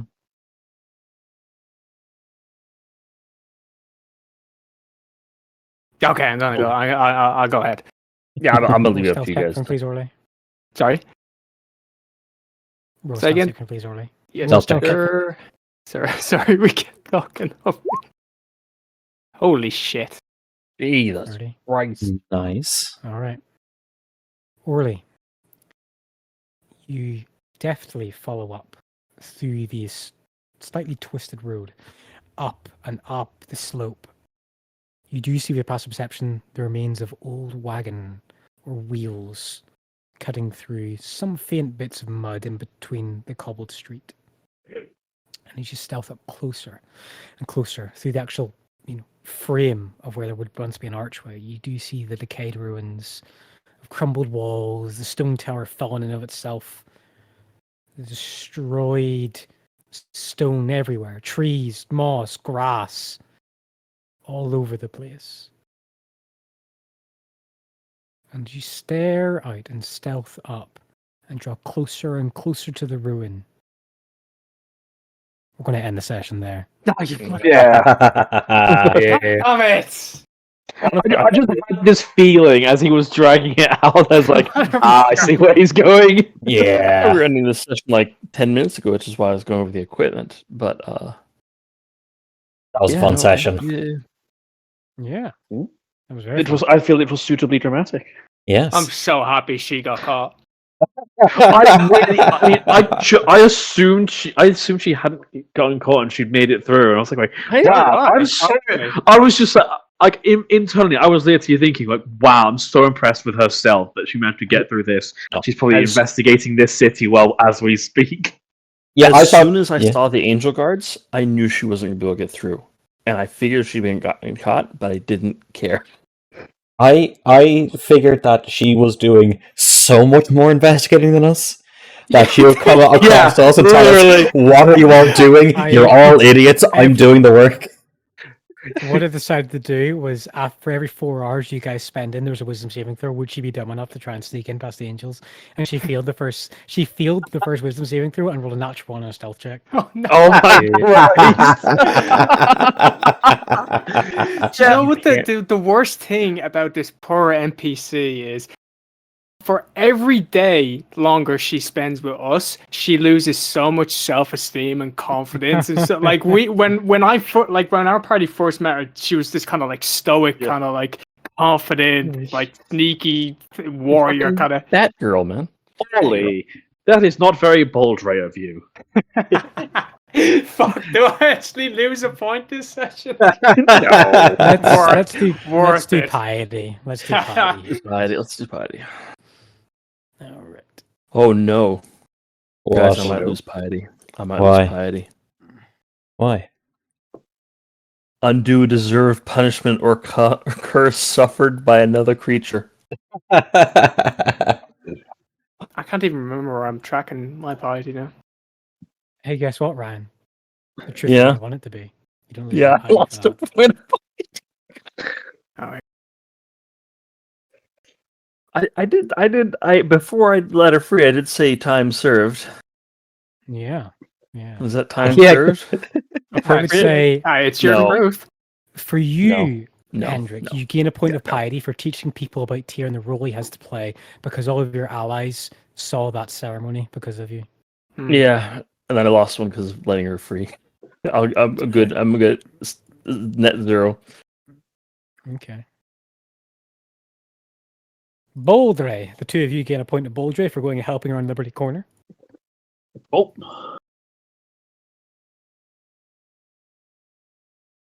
Happy with that.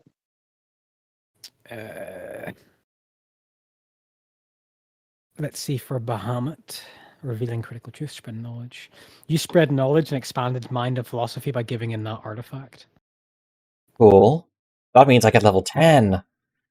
Yeah. Which also is, You can fly. yes. So I need to edit that. I get my... For those who don't know, I made a deal aside for that. Level 10 piety is when I get the Dragonborn flight from 2024. D&D. Well, time to go underground. That's right, fools. Now I'm a flying talking dragon. Do you want to tell them what that shield does? Yes, so the shield is fucking amazing. Right. It's a total of a +5 shield. With 2 abilities, one of which is a protective field as a reaction. you or your ally can see within 5 feet of you is targeted by an attack or makes a saving throw against an area of effect. You can use the shield to create an immobile 5-foot emanation originating from you. And this is why I need Cypher for you to... Because it sounds like it's a 15-foot diameter thing, so me in the center, 5 foot, all directions. And the emanation appears. Any creatures or objects not fully contained within it are pushed into the nearest unoccupied space outside it. The attack or area of effect that triggered the reaction has no effect on creatures and objects inside the emanation, which lasts as long as you maintain concentration up to a minute. Nothing can pass into or out of the emanation. A creature or object inside the emanation can't be damaged by attacks or effects originating from outside, nor can a creature inside the emanation damage anything outside it. Once per dawn. So I create... I'm sorry, what the fuck is that shield? It's like a fucking... That is going to be one of the strongest fucking men. That's insane. Yeah, so basically just a 15-foot sphere of nope in both directions. Well, I mean, are you like a part-time wizard now with that shield or some shit like? No, but it also gives me the attack Forceful Bash, which let me just get the actual writing from here.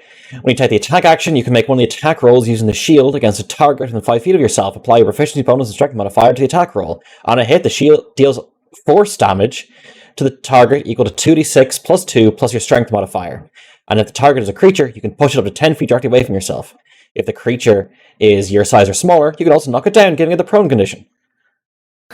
I think is that once per rest or? On the prone's automatic. Or is the prone? It is a choice, I think. It's an automatic choice. Is it once per or? No, it's whenever you hit the attack action. What the fuck would you have a weapon? You've never got a weapon that deals 2d6 force damage. 2d6 plus 7. That shield is fucking insane. 2d6 plus 7 force damage. I think there are artifacts that aren't that strong. Where did we get this shield? I was gifted it from the Church of Bahamut, the Platinum Archive, for giving in the shield we got from the dragon.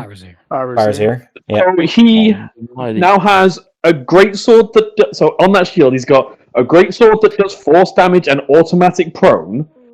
And as long as he maintains concentration, him and a 5-foot radius aura, he is immune to damage from spells.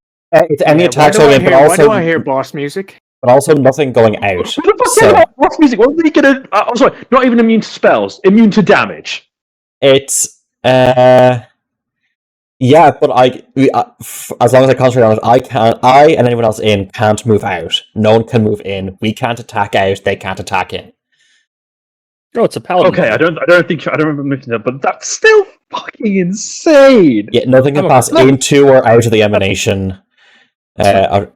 Any creature or object inside the emanation can be damaged by attacks or effects originating from outside. No creature inside the emanation damage anything outside it. He pops a bubble shield like a Titan in Destiny, basically. Yeah. It's a World of Warcraft paladin bubble, except the group. Yeah. Cool. Oh, I'll say that's you set up for a good couple levels there. Also, sorry, as in when you said that's a plus, did you say that's +2 as well? What do you mean, the armor? Oh, it's a +5. The shield. It's +5. I have 24 AC. No. Hold on. Yes. I confirmed this with Cypher, because when I first read it, I couldn't believe it. Sure, you want to give them all... Cypher, are you sure about this? That is fucking This is what's insane. Why do I hear boss music? I will leave it open for you to modify it later, guys. if you find. Hey guys, let's just remember here. I just got the monster manual. And I'm having fun with it. No, I don't like the sound of his voice right now. See what I mean? I don't like that tone.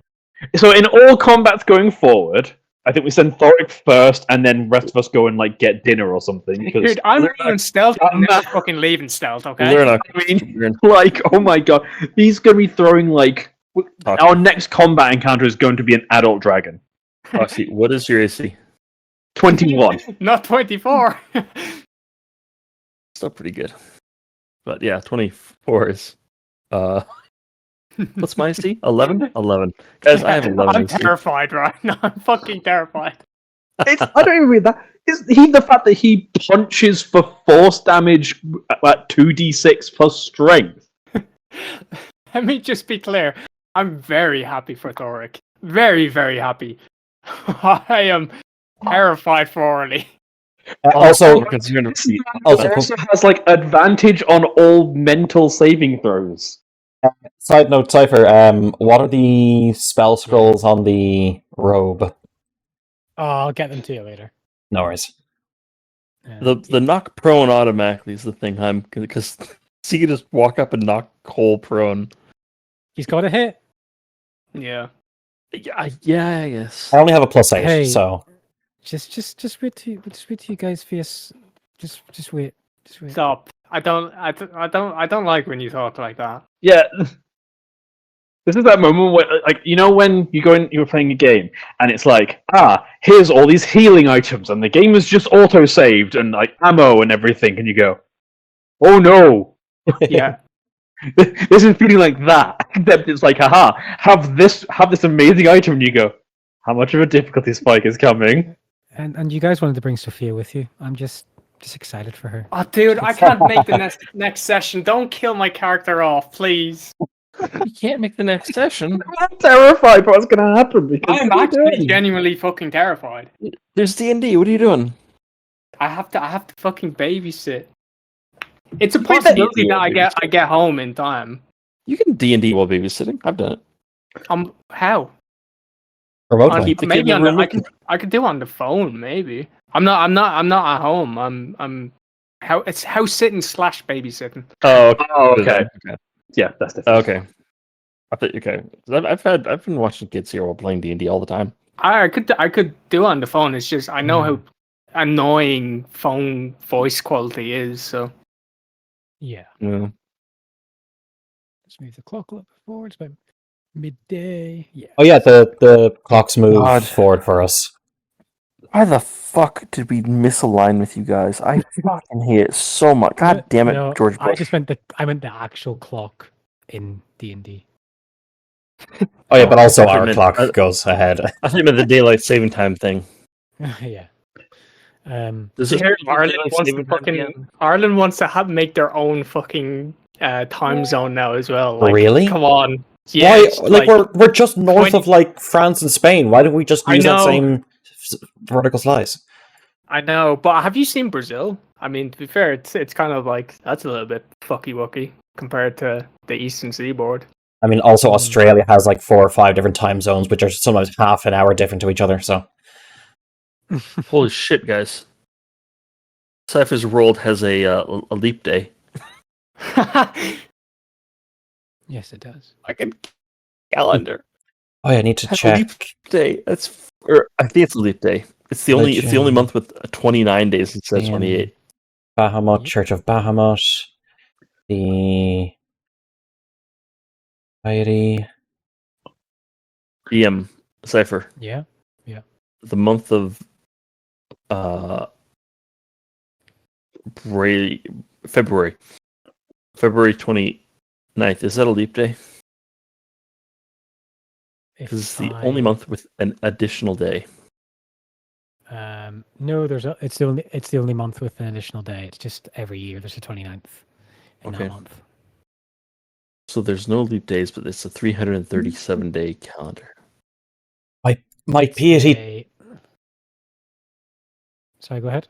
10 plus. At the start of each day, you can select a skill you're not proficient in. When you do so, you are considered proficient until the end of your next long rest. When the end of long rest, you the same skill or a different one. I get to choose proficiency. Hells yeah. Yeah. There's 337 days in the year, or an average of 28.083 repeating 3. So It is. does I end can up confirm being- it is not a leap. It's not a leap year because that month has 29 days every year. Yeah, every year. I couldn't see every. Oh yeah, it does have extra years, and so you could go that. Those. You can You go can look at the backwards. ages. You cannot go forward. But I don't yes, have all the ages nailed down in there, but enough. no, well, that's fine. That was a fun session, guys. It was very fun. Thank you very much. We got a truth caller. You got a shield. Or are you scared? I got mean, the fear. That was the best part of this session. I'm not gonna lie. I maybe recruited 2 people to Jerome's party. You're all in the path of petals now, except for Sophia. She's missing out. Yeah, well, she shouldn't have gotten caught then. This is very true.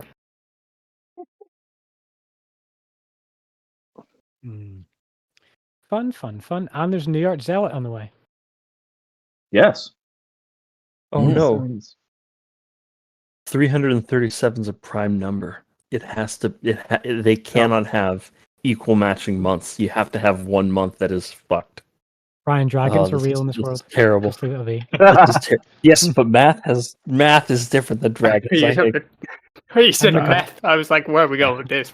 I'm the god of maths in this world, and it'll make sense whenever I say it makes sense. Yeah, but your power can't supersede prime numbers. That's what you think.